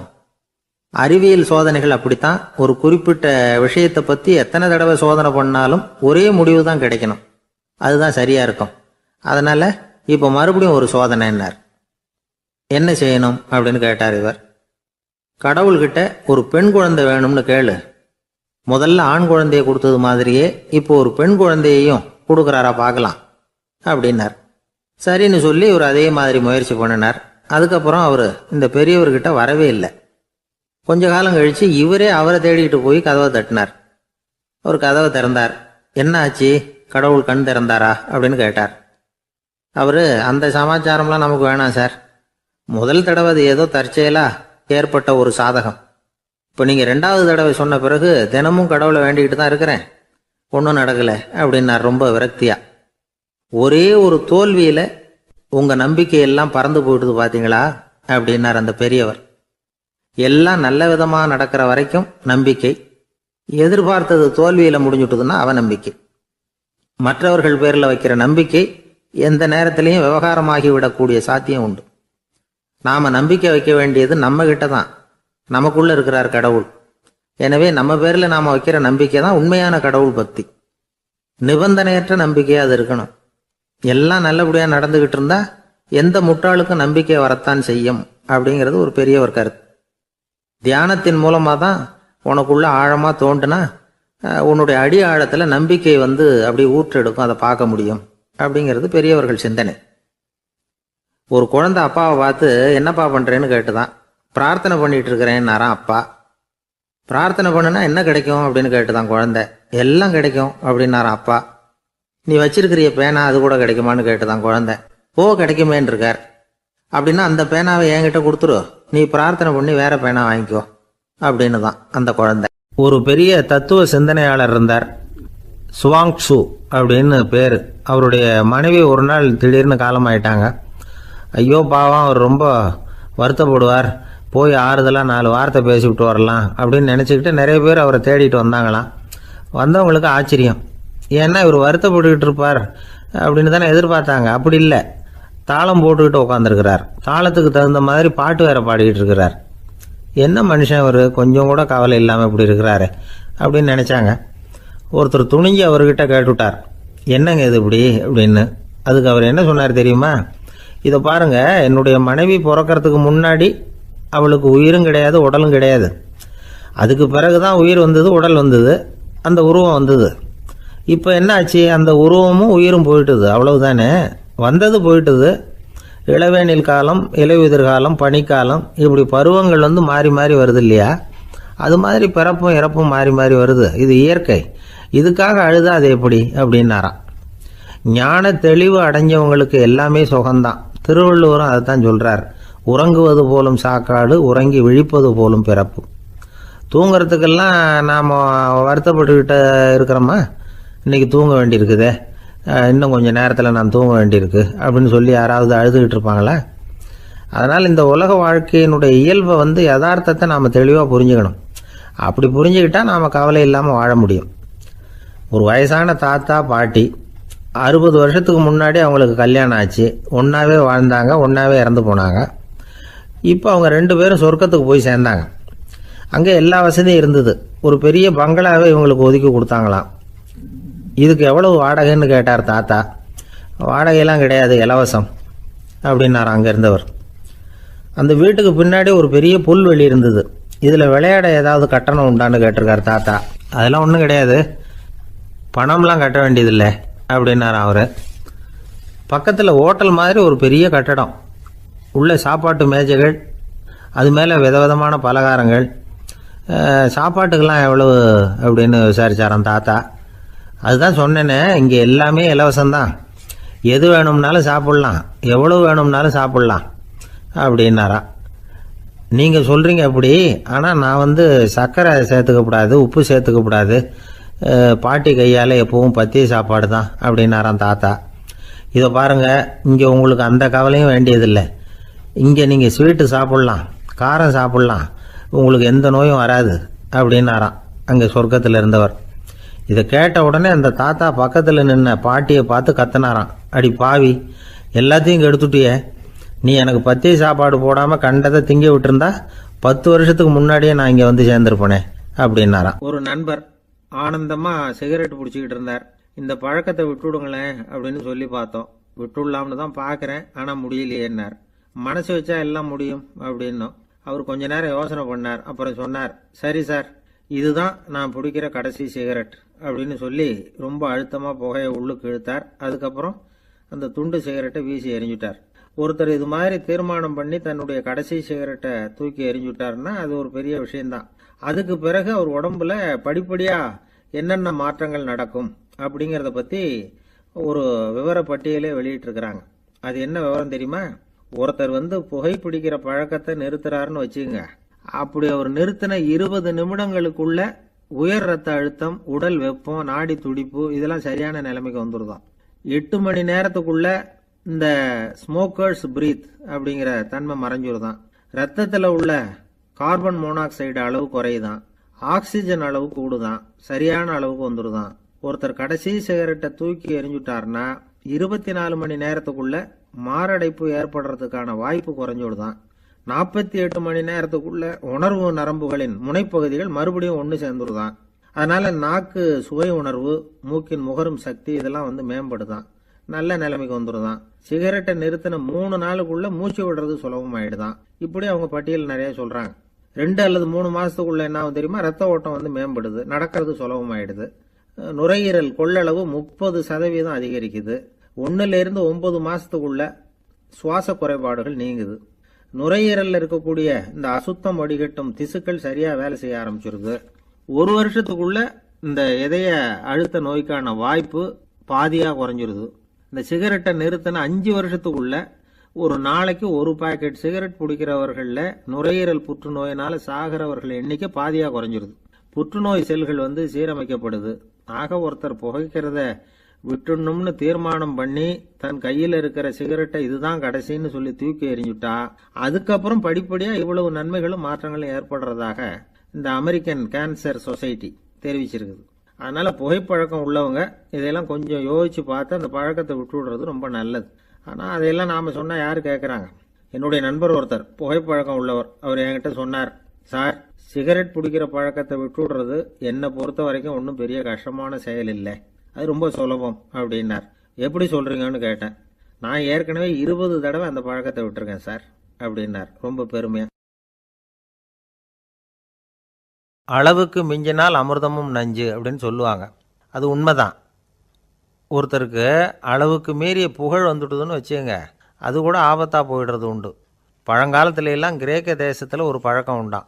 அதாவது யாராவது ஒருத்தரை நாடு கடத்தணும்னா அதுக்கு ஒரு வழி உண்டு. அதாவது ஒருத்தரை நாடு கடத்தணும்னு மக்கள் விரும்புகிறாங்கன்னு வச்சுங்களேன், அவர் பேரை ஒரு மண்பாண்ட ஓட்டுச்சில்லில் எழுதி அதை ஒரு குறிப்பிட்ட பொது இடத்துல போட்டுற வேண்டியது, அவ்வளவுதான். இது மாதிரி பல பேர் போட்டுக்கிட்டே இருப்பாங்க. எல்லாம் அப்படியே குவிஞ்சு போயிடும். அந்த ஓட்டாஞ்சில்லு குவியலில் யாருடைய பேர் அதிகமாக இருக்குதோ அந்த நபரை ஒரு 10 ஆண்டுகள் நாடு கடத்தி விடுவாங்க. இது அந்த ஊர் வழக்கமாக. ஒரு நாள் அந்த குவியலுக்கு பக்கத்தில் ஒரு ஆள் நின்றுக்கிட்டு இருக்கிறான். அவன் கையில் ஒரு ஓட்டாஞ்சில்லு வச்சுருக்கிறான். அதில் யாரோட பேரையோ எழுதணும், எழுதி அந்த இடத்துல போடணுங்கிறது அவன் ஆசை. ஆனால் அவன் படிக்காதவன், அதனால் எழுத தெரியல. யாராவது அந்த வழியாக வர்றாங்களான்னு பார்த்துக்கிட்டே நின்றுக்கிட்டு இருந்தான். ஒரு பெரியவர் வந்துக்கிட்டு இருந்தார். அவர்கிட்ட ஓடினான். கையில் இருந்த மண்பாண்ட சில்லை கொடுத்தான். ஐயா, இதில் ஒரு பேர் எழுதி கொடுங்களேன்னா. அந்த பெரியவர் அதை வாங்கி கையில் வச்சுக்கிட்டு, என்ன பேர் எழுதணும் சொல்லு அப்படின்னா. இவன் சொன்னான், அரிஸ்டைடிஸ் அப்படின்னு எழுதுங்க அப்படின்னா. இதை கேட்டதும் அந்த பெரியவருக்கு அதிர்ச்சி. ஏன்னா அவர் தான் அரிஸ்டைடிஸ், தத்துவ மேதை அரிஸ்டைடிஸ் அவர். இருந்தாலும் நான் தான் அதுங்கிறத காட்டிக்காமல் அந்த ஆளுகிட்ட கேட்டார். அது சரிப்பா, அரிஸ்டைடிஸுங்கிற பேரை எழுத சொல்கிற, அவர் உனக்கு என்ன கெடுதல் பண்ணார்? அவர் பேரை இதில் எழுத சொல்கிறியே அப்படின்னு கேட்டிருக்கார். அதுக்கு இவன் சொன்னானா, அவர் எனக்கு எந்த கெடுதலும் பண்ணலை, அவரை நான் பார்த்தது கூட இல்லை அப்படின்ட்டுருக்கான். அப்புறம் எதுக்காக அவரை நாடு கடத்தணும்னு நீ ஆசைப்படுற அப்படின்னு கேட்டிருக்கார். இப்போ அந்த ஆள் சொல்கிறான், அரிஸ்டைடஸை பற்றி எல்லாரும் பேசுகிறாங்க, அவர் ரொம்ப நல்லவர், அவர் ஒரு பெரிய அறிவாளிங்கிறாங்க, அவர் ஒரு பெரிய வள்ளல், பேரறிஞர், இப்படி எல்லாரும் சொல்கிறத கேட்டு கேட்டு எனக்கு ரொம்ப அலுத்து போயிட்டுது, அதனால தான் வெறுப்பாயிட்டேன் அப்படின்னு நானும். இதிலேருந்து என்ன தெரியுது? நாம் நல்லவனாக இருக்கிறதுல ஒன்றும் இடைஞ்சல் இல்லை. ஆனால் நம்மளை நல்லவன் எல்லாரும் சொல்ல ஆரம்பிச்சிட்டாங்கன்னு வச்சுக்கோங்க, அப்போ இடைஞ்சல் ஆரம்பம்னு அர்த்தம். எதுவுமே அளவுக்கு மிஞ்சி போகாமல் பார்த்துக்க வேண்டியது ரொம்ப அவசியம். அளவுக்கு அதிகமாக ஆசைப்படாதவங்களில் ஆப்ரஹாம் லிங்கனும் ஒருத்தரான். அவர் ஒரு தடவை தன்னுடைய நண்பர்கள்கிட்ட பேசிக்கிட்டு இருந்தாராம். ஒருத்தர் கேட்டிருக்கார், ஒரு மனுஷனுக்கு கால்கள் எவ்வளோ உயரம் இருக்கணும் அப்படின்னு கேட்டாராம். இதுக்கு ஆப்ரஹாம் லிங்கன் சொன்னாராம், அது என்ன, இடுப்புலேருந்து தரையை தொடுற அளவுக்கு உயரம் இருந்தால் போதும் அப்படின்னாராம். ஒரு ஊரில் ஒரு கோயில் இருந்தது, ரொம்ப பழைய கோயில். உள்ளே போகிறதுக்கே பயமாக இருக்கும், எந்த நேரத்தில் இடிஞ்சு விழுந்துருமோ அப்படிங்கிற பயம். அப்படி இருந்ததுனால யாரும் துணிஞ்சு சாமி கும்பிடுறதுக்கு அங்கே போகிறதில்ல. கோயிலுக்கு வர்ற கூட்டம் கொஞ்சம் கொஞ்சமாக குறைய ஆரம்பிச்சுட்டுது. கோயில் நிர்வாகிகள் எல்லாரும் கூடி உட்காந்து பேசினாங்க. என்ன பண்ணலாம்னு யோசனை பண்ணாங்க. எந்த இடம் மோசமாக இருக்கோ அந்த இடத்த பழுது பார்த்தாங்க. அங்கே இங்கே வர்ணத்தை பூசி கொஞ்சம் அழகுபடுத்தி பார்த்தாங்க. ஏதோ இந்த ஊரில் கோயில்னு ஒன்று இருக்குது, அது மக்களுக்கு தெரியணும் அப்படிங்கிறதுக்காகத்தான் இப்படிலாம் பண்ணாங்க. இருந்தாலும் கோவில் இருக்கிற நிலைமை மக்களுக்கு தெரியும், அதனால் அங்கே வர்றது குறைச்சிக்கிட்டாங்க அவங்க. ஒரு கட்டத்தில் யாருமே வர்றதில்லை, நிலைமை அந்த அளவுக்கு ஆயிட்டுது. மறுபடியும் கோவில் நிர்வாகிகள் கூட்டம் நடந்தது. இந்த கூட்டம் கூட கோயிலுக்கு உள்ளே நடக்கலை, இடிஞ்சு விழுந்துருமோங்கிற பயம். அதனால் வெளியில தான் உட்காந்து கூட்டத்தை நடத்தினாங்க. ஏன்னா உள்ளே போகிறதுக்கு அவங்களுக்கும் துணிச்சல் கிடையாது, எந்த நேரமும் விழுந்துரும் போல இருந்தது அது. அது வழியாக போகிறவங்க கூட வேகமாக அந்த இடத்த கடந்து போக ஆரம்பிச்சிட்டாங்க. கோவில் நிர்வாகிகள் வெளியில் உட்காந்து கூட்டம் போட்டாங்க இல்லையா, அந்த கூட்டத்தில் 4 தீர்மானங்களை நிறைவேற்றினாங்க. அது என்ன 4 தீர்மானம்னா, முதல் தீர்மானம், இந்த கோவிலை இடிப்பது அப்படிங்கிற முடிவை இந்த கமிட்டி மிகவும் வருத்தத்துடன் ஏற்றுக்கொள்ளுகிறது அப்படின்னு நிறைவேற்றினாங்க. இதுக்கு பதிலாக இன்னொரு கோவிலை உடனடியாக கட்டி முடிச்சுடணுங்கிறது 2வது தீர்மானம். 3வது தீர்மானம் என்ன தெரியுமா, பழைய கோவிலின் கதவுகள், அதிலிருந்து பிரித்து எடுக்கிற செங்கல், இதையே புது கோவில் கட்டுவதற்கு பயன்படுத்தி கொள்ள வேண்டியது.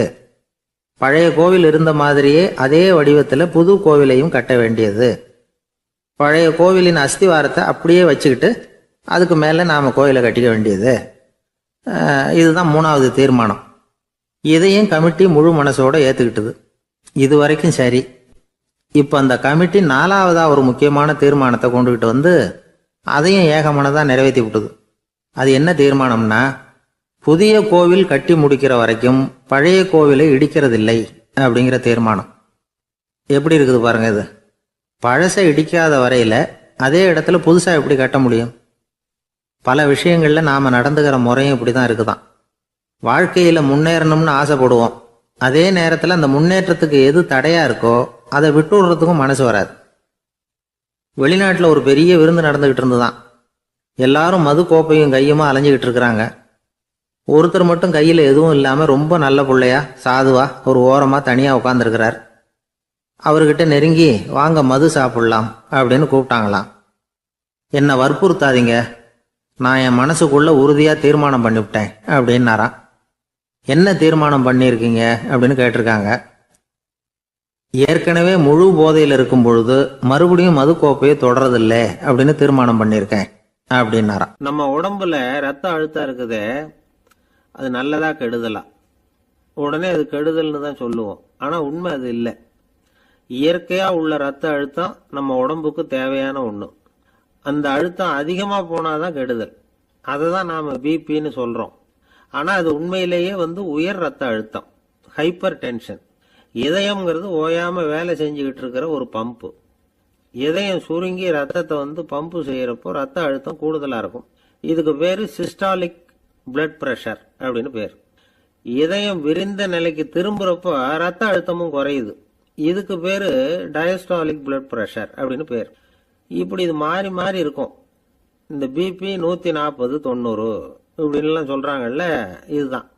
சீராக இருக்க வேண்டிய ரத்த அழுத்தம் ஒரு அளவுக்கு மேலே அதிகரிச்சுட்டா ஆபத்து ஆரம்பம்னு அர்த்தம்.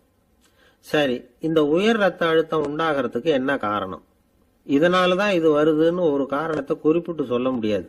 ஆனால் வம்சாவளி காரணம், ரொம்ப டென்ஷனான சூழ்நிலையில் வேலை செய்யறது, உடம்பு குண்டா இருக்கிறது, இதெல்லாம் இந்த ஹை பிபிக்கு துணை செய்யுது. அப்படிதான் எடுத்துக்க வேண்டியிருக்குது. இது கிருமியினால ஏற்படுற வியாதி இல்லை, உடம்புல ஏற்படுற ஒரு பழுது, அவ்வளவுதான். 40 வயசுக்கு மேலதான் பொதுவாக இது பாதிக்கும். அதெல்லாம் சரி, ஒருத்தருக்கு உயர் ரத்த அழுத்தம் இருக்குது, அதை கட்டுப்படுத்துறதுக்கு வழி ஏதாவது உண்டா அப்படின்னா உண்டு. மருந்து கொடுத்தும் சரி பண்ணலாம். மருந்து இல்லாத சிகிச்சை முறைகளும் இருக்குது. இப்போ மருந்து சாப்பிட்றதுன்னா டாக்டர்கிட்ட போயிடலாம். அதுக்கு இப்போ சுமாராக 30 விதமான மருந்துகள் இருக்குதான்.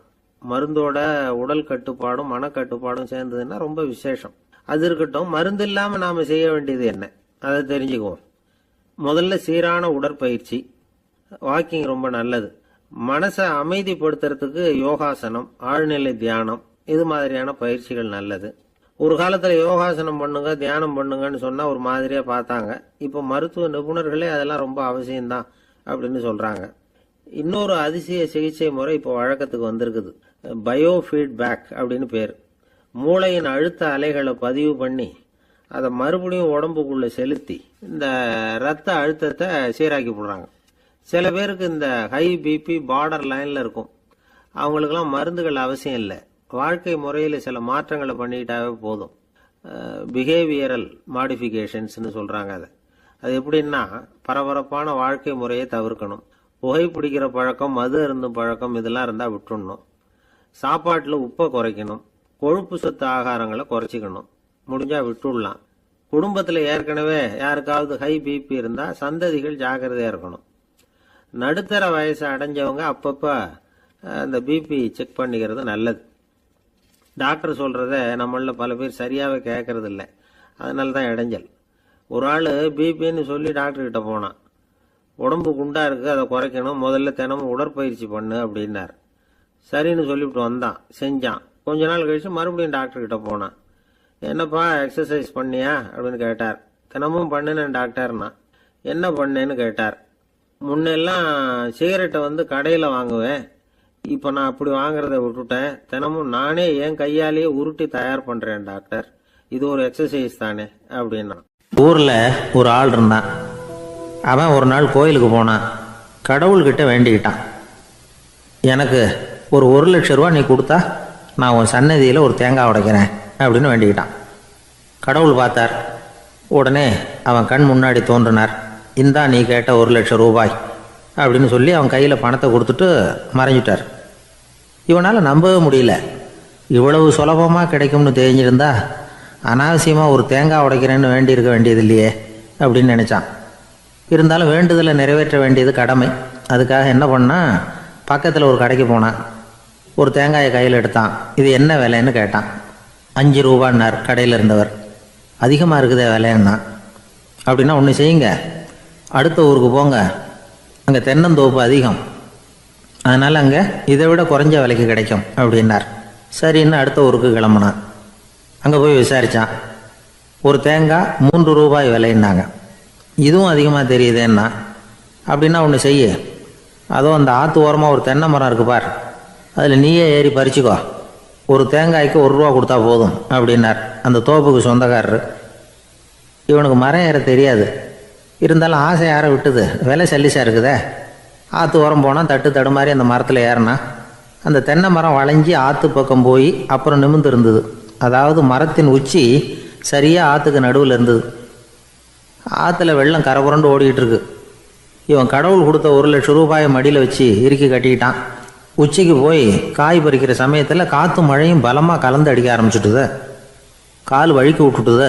இவன் சடார்னு ஒரு தென்னை மட்டையை பிடிச்சிக்கிட்டு தொங்க ஆரம்பிச்சிட்டான். கீழே பயங்கரமான வெள்ளம். மடியில் 1,00,000 ரூபா பணம். என்ன செய்யறதுன்னு தவிக்கிறான். இந்த சமயம் கரையில் ஒரு யானைப்பாகன் யானையை குளிப்பாட்டிக்கிட்டு இருக்கிறான். அது அவன் கண்ணில் பட்டுது. ஐயா ஒரு உதவின்னு கத்துனான். அவன் என்ன செய்யணும்னு கேட்டான். உன் யானையை மெதுவாக இங்கே அழைச்சிட்டு வா, எனக்கு நேராக கீழே நிறுத்து, என் காலை பிடிச்சி மெதுவாக கீழே இறக்கி விட்டுரு, என் மடியில் இருக்கிற பணத்தில் உனக்கு 10,000 ரூபா தரேன் அப்படின்னா. அவன் பார்த்தான். காலை கையை பிடிச்சா கூட எவனும் இந்த காலத்தில் 10 ரூபாய்க்கு மேலே தரமாட்டேங்கிறான். இவன் காலை பிடிச்சா 10,000 தர்றேங்கிறான் அப்படின்னு யோசனை பண்ணான். உடனே யானையை கொண்டுட்டு போனான். அவனுக்கு நேராக கீழே நிறுத்தினான்.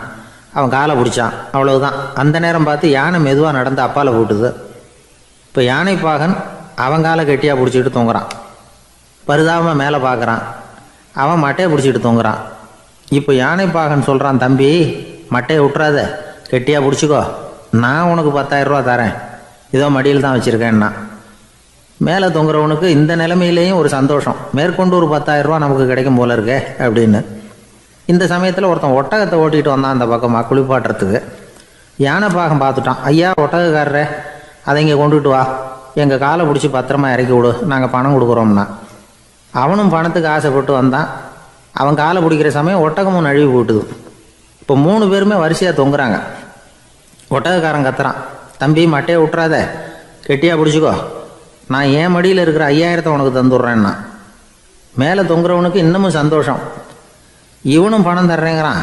அப்படின்னா இன்றைக்கி நமக்கு மொத்த பண வரவு எவ்வளவு அப்படின்னு ஒவ்வொன்றா கூட்டி பார்க்க ஆரம்பித்தான். மனக்கணக்கு சரியாக வரல. அதனால் அப்படியே விரலை விட்டு எண்ண ஆரம்பித்தான். அவ்வளவுதான். மட்டையை விட்டுட்டு கை நழுவி வந்துட்டுது. 3 பேரும் பொத்துன்னு ஆற்றுல விழுந்தாங்க. படாத பாடுபட்டு தட்டு தடுமாறி கரைக்கு வந்து சேர்ந்தாங்க. 3 பேர் மடியில் இருந்த பணமும் ஆத்தோட போட்டுது. பேராசை பெருநஷ்டம் அப்படின்னு ஒரு பழமொழி இருக்குல்ல, அதை விளக்கறதுக்காக சொல்லப்பட்ட கதை இது. இந்த காலத்தில் ஒருத்தர் ஒரு நீச்சல் குளத்தில் நீச்சல் அடிச்சுக்கிட்டு இருக்கிறார். காவலுக்கு இருந்தவர் அதை கவனிச்சுட்டார். கரையிலேருந்து சத்தம் போட்டாராம், இதோ பாருங்க, இங்கே ராத்திரி 8 மணிக்கு மேலே நீச்சல் அடிக்கிறது சட்டப்படி குற்றம், அதுக்கு அனுமதி கிடையாது, தெரியாதா உங்களுக்கு அப்படின்னாராம். இதுக்கு அவரு, ஐயையோ நான் நீச்சல் அடிக்க வந்தவன் இல்லைங்க, சும்மா சுற்றி பார்க்க வந்தவன், தடுமாறி குளத்தில் விழுந்துட்டேன், நீச்சல் தெரியாது, அதனால் தத்தளிச்சுக்கிட்டு இருக்கிறேன் அப்படின்னு கத்துனாராம். கரையில் இருந்தவர் பார்த்தார், ஓ அப்படின்னா சரி, அதுக்கு ஒன்றும் தடை இல்லை அப்படின்னு சொல்லிவிட்டு அவர் பாட்டு நடந்து போயிட்டாராம். ஒரு ஊரில் ஒரு ஆள் இருந்தான், தையல் கடை வச்சிருந்தான். அவங்கிட்ட ஒருத்தன் ஒரு சட்டை துணி எடுத்து கொடுத்து தைக்க சொல்லியிருந்தான். வர்ற சனிக்கிழமை வா வந்து வாங்கிட்டு போ அப்படின்னு அவன் சொல்லியிருந்தான். அதே மாதிரி இவன் வந்தான். அவன் தச்சு வச்சிருந்த சட்டையை கொடுத்தான். இவன் வாங்கி அங்கேயே போட்டு பார்த்தான். கை நீளம் ஒன்றுக்கு ஒன்று வித்தியாசமாக இருந்தது. வலது கை இடது பக்கத்தை விட நீளம் குறைச்சலாக இருந்தது. அவன் முணுமுணுக்க ஆரம்பிச்சுட்டான், என்ன இது இப்படி தைச்சுட்டியேன்னு. இதுக்கு அவன் சொன்னான், ஐயையோ இதுக்காகவா சங்கடப்படுறீங்க, வலது கையை மட்டும் கொஞ்சம் உள்ள இழுத்தாப்புல வச்சுக்கிட்டீங்கன்னா சரியா போகுது, மற்றபடி அந்த சட்டையில் உள்ள கலை அம்சத்தை கவனிங்க, எவ்வளோ அற்புதமாக தைச்சிருக்கேன் பாருங்க, ஒரு சின்ன குறைய இப்படிலாம் பொருட்படுத்த வேண்டியதில்லை, நான் சொன்னது மாதிரி கையை கொஞ்சம் உள்ள இழுத்தது மாதிரி வச்சுக்கிட்டு நடந்து போங்க, ஜோரா இருக்கும் அப்படின்னா. அவனும் யோசிச்சு பார்த்தான். சரியான யோசனையாக தான் தோணுச்சு. கொஞ்சம் முயற்சி பண்ணி வலது கையை கொஞ்சம் உள்ள இழுத்து சட்டை சரியா இருக்கிறது மாதிரி பண்ணிட்டான். இப்போ மறுபடியும் ஒரு பிரச்சனை. வலது கையை உள்ள இழுத்த மாதிரி அப்படியே வச்சுக்கிட்டதும் முதுகு பக்கம் கொஞ்சம் துணி தளர்த்தியா தொங்குறது மாதிரி தெரிஞ்சது. என்ன இது, முதுகு பக்கம் துணி குவிஞ்சுட்டுதே தொங்குதே அப்படின்னா மறுபடியும், அடடா இதுக்காகவா கவலைப்படுறீங்க, உடம்ப அதுக்கு தகுந்த மாதிரி கொஞ்சம் வளைச்சிக்கிட்டா சரியா போடுது, இதுக்காக அந்த அழகான தையலை பிரித்து அதில் உள்ள கலை அம்சத்தை கெடுக்கிறதுக்கு என் மனசு இடம் தரல, எவ்வளவுக்கு தளர்த்தியா இருக்கோ அவ்வளவுக்கு கொஞ்சம் உடம்ப வளைச்சி அப்படி குனிஞ்சது மாதிரி போங்க போதும் அப்படின்னா. அதுவும் நல்ல யோசனையாக தான் பட்டுது இவனுக்கு. சரின்னு சொல்லிவிட்டு புறப்பட்டான். தெருவில் இறங்கினான். கையை கொஞ்சம் உள்ள இழுத்தான், உடம்ப கொஞ்சம் முன்னால வளைச்சான், சட்டைக்கு தகுந்த மாதிரி உடம்ப பண்ணிக்கிட்டான், மெதுவா நடந்து போறான். இப்போ எதிரில் இன்னொருத்தன் வரான். இவனை பார்க்கறான். இவன் போட்டிருக்கிற சட்டையை பார்க்கறான். ஆஹா அற்புதம்ங்கிறான்.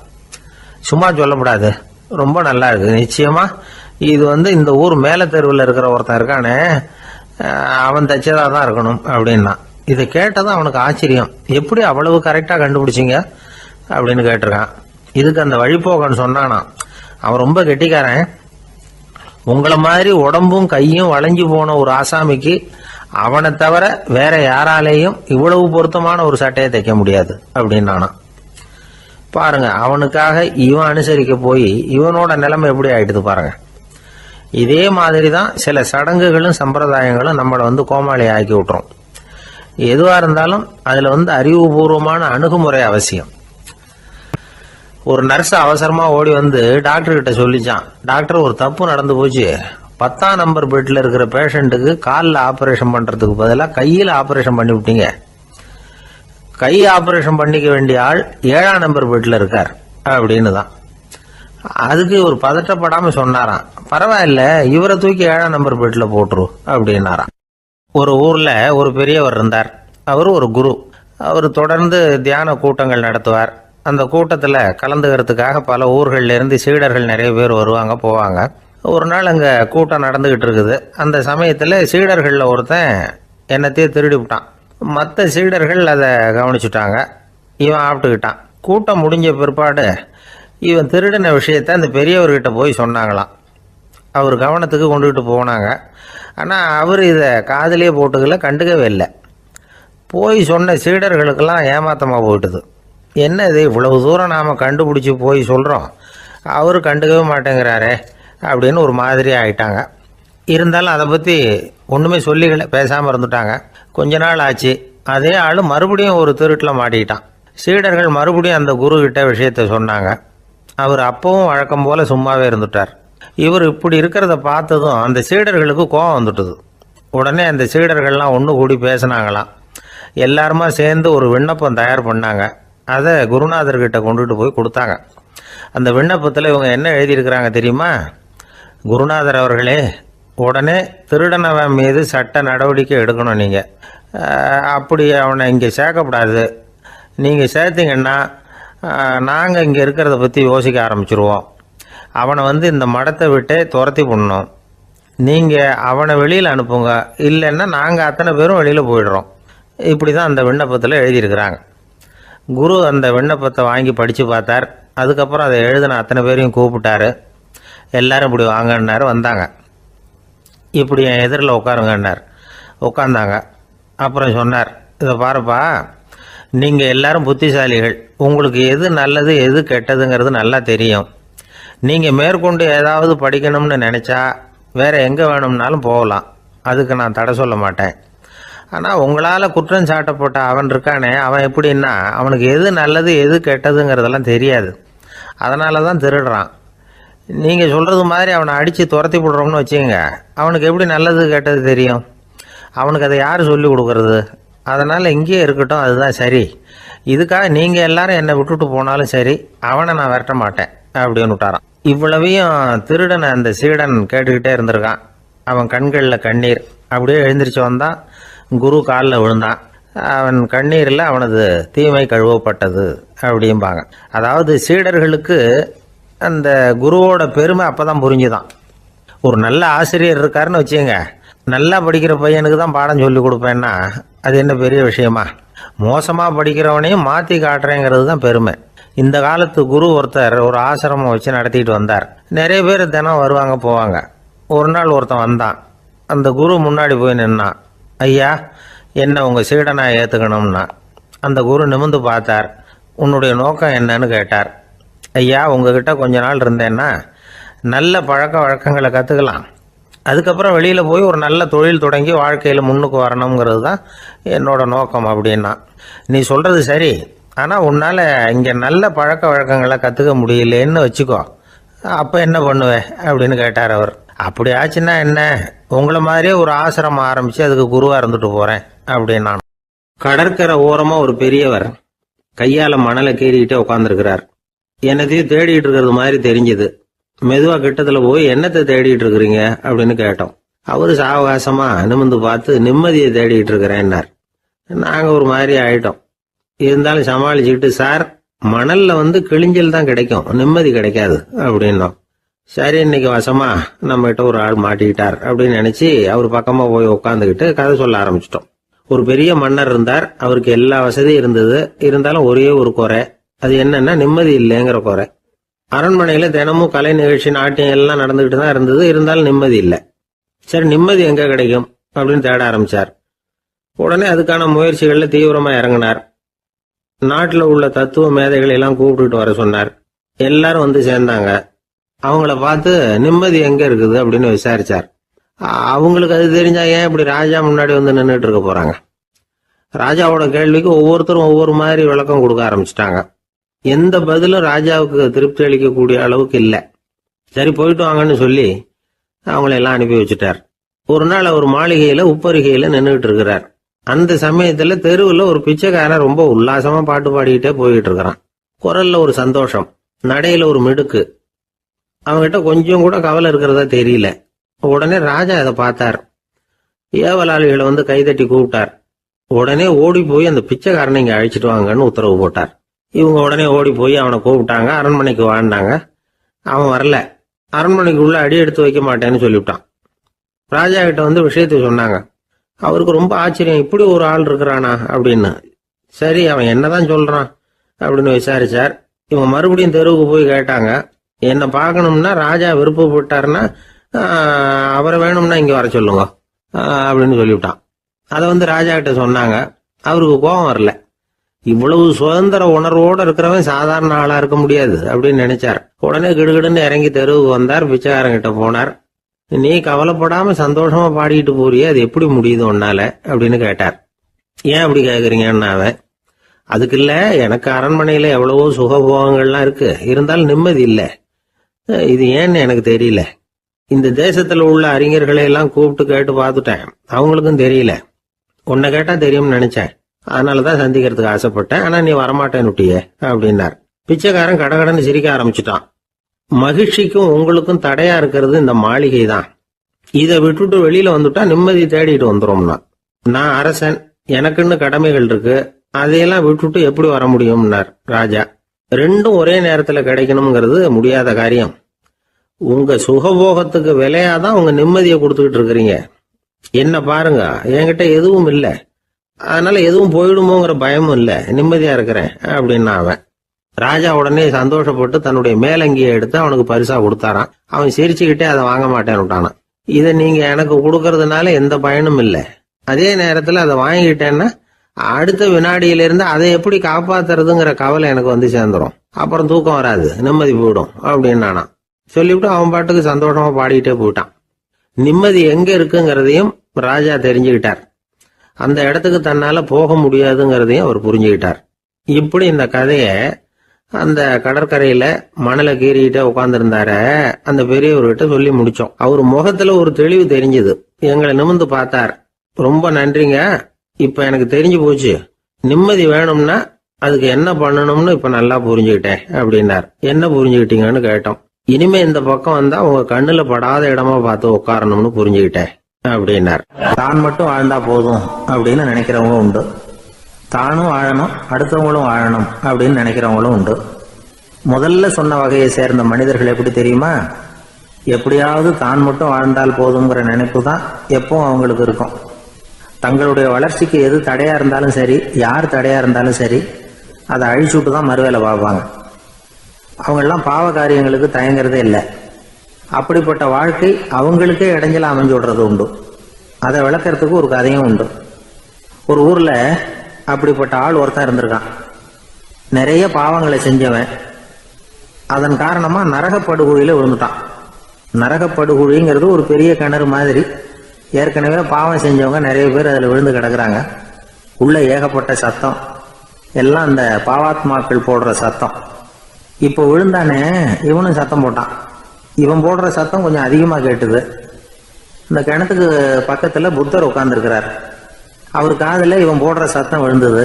உடனே அந்த கிணத்தடிக்கு போனார். குனிஞ்சு பார்த்தார். சாமி என்னை காப்பாத்துங்க அப்படின்னு கத்தனா இவன். புத்தர் அவனை கொஞ்சம் கவனிச்சு பார்த்தார். மனித சமுதாயத்துக்கு அவன் என்னென்ன கெடுதல் பண்ணியிருக்கிறாங்கிற விவரம்லாம் அவர் மனக்கண்ணில் தெரிஞ்சது. அவருக்கு எல்லாம் புரிஞ்சு போச்சு. இருந்தாலும் அவனை காப்பாத்துறதுக்கு ஏதாவது வழி உண்டா அப்படின்னு யோசிச்சார். அவன் தன்னுடைய வாழ்நாளில் ஏதாவது நல்லது செஞ்சிருக்கானா அப்படின்னு பார்த்தார். ஒரே ஒரு சமயம் அவன் தன்னுடைய காலடியில மிதிபட இருந்த சிலந்தியை மிதிக்காமல் தாண்டி போயிருக்கிறான். இந்த ஒரு காரியத்துக்காக அவனை கரையேற்ற முடியுமா அப்படின்னு நினைச்சார். அவ்வளவுதான். உடனே அவர் கையில ஒரு சிலந்தி வந்து உட்காந்துதான். அதுகிட்ட இருந்து நூல் இழை வெளிவர ஆரம்பிச்சது. அந்த நூல் இழை கிணற்று ஆழம் வரைக்கும் அப்படியே நீண்டுகிட்டே போச்சான். புத்தர் பார்த்தார். இந்த நூலை பிடிச்சிக்கிட்டு மேலே ஏறி வா அப்படின்னார். என்னங்க சொல்றீங்க, இந்த சிலந்தி நூல் என்ன தாங்குமான்னு கத்தனான். எல்லாம் தாங்கும், அதை பிடிச்சிக்கிட்டு ஏறி வா அப்படின்னார். சந்தேகத்தோடவே அவன் அந்த நூல் இழைய பிடிச்சி இழுத்து பார்த்தான். ரொம்ப வலுவா இருந்தது. அவனுக்கு ஆச்சரியம். அதை பிடிச்சிக்கிட்டே மெதுவா மேலே ஏறி வர ஆரம்பிச்சுட்டான். பாதி தூரம் ஏறி வந்திருப்பான். அப்போ அவன் காலுக்கு கீழே ஏதோ சத்தம். என்னன்னு குனிஞ்சு பார்க்கறான். கீழே கிடந்தவங்க சில பேரும் அந்த நூலை பிடிச்சி மேலே வந்துகிட்டு இருக்கிறாங்க. இவனுக்கு கோபம் வந்துட்டுது. தன்னுடைய இடுப்புல வச்சிருந்த கத்தியை எடுத்து தன்னுடைய காலுக்கு கீழே நூல் இழையை அப்படியே வெட்டி விட்டுட்டான். இனிமே நாம மட்டும்தான் மேலே ஏறி வந்துடணும் அப்படின்னு நினைச்சுக்கிட்டான். ஆனா நடந்தது என்ன தெரியுமா? மொத்த நூல் இழையும் அப்படியே அருந்து கீழே விழுந்துட்டுது. அவனும் பொத்துன்னு கீழே விழுந்துட்டான். மறுபடியும் கத்த ஆரம்பிச்சுட்டான். ஏற்கனவே அவன் செஞ்சிருந்த ஒரு சிறு கருணை அந்த நூல் இழைக்கு உறுதியை கொடுத்தது. இப்போ அவன் செஞ்ச பாவம் அந்த நூல் இழைய வலுவிழக்க செஞ்சுட்டுது. அடுத்தவங்களும் வாழணுங்கிற எண்ணம் அவனுக்கு இருந்திருந்தா இப்ப அவனும் கரையேறி வந்திருப்பான், மற்றவங்களும் சௌக்கியமா வந்து சேர்ந்திருப்பாங்க. அதனால நாமும் வாழணும் அடுத்தவங்களும் வாழணும் அப்படின்னு நினைக்கிறவன் வாழ்க்கையில சீக்கிரம் முன்னுக்கு வந்துருவான். ஒருத்தன் ஒரு டாக்டர் கிட்ட போனான். மருந்து வாங்கினான். வாங்கி கொண்டாந்து பேசாம வச்சுட்டான், சாப்பிடல.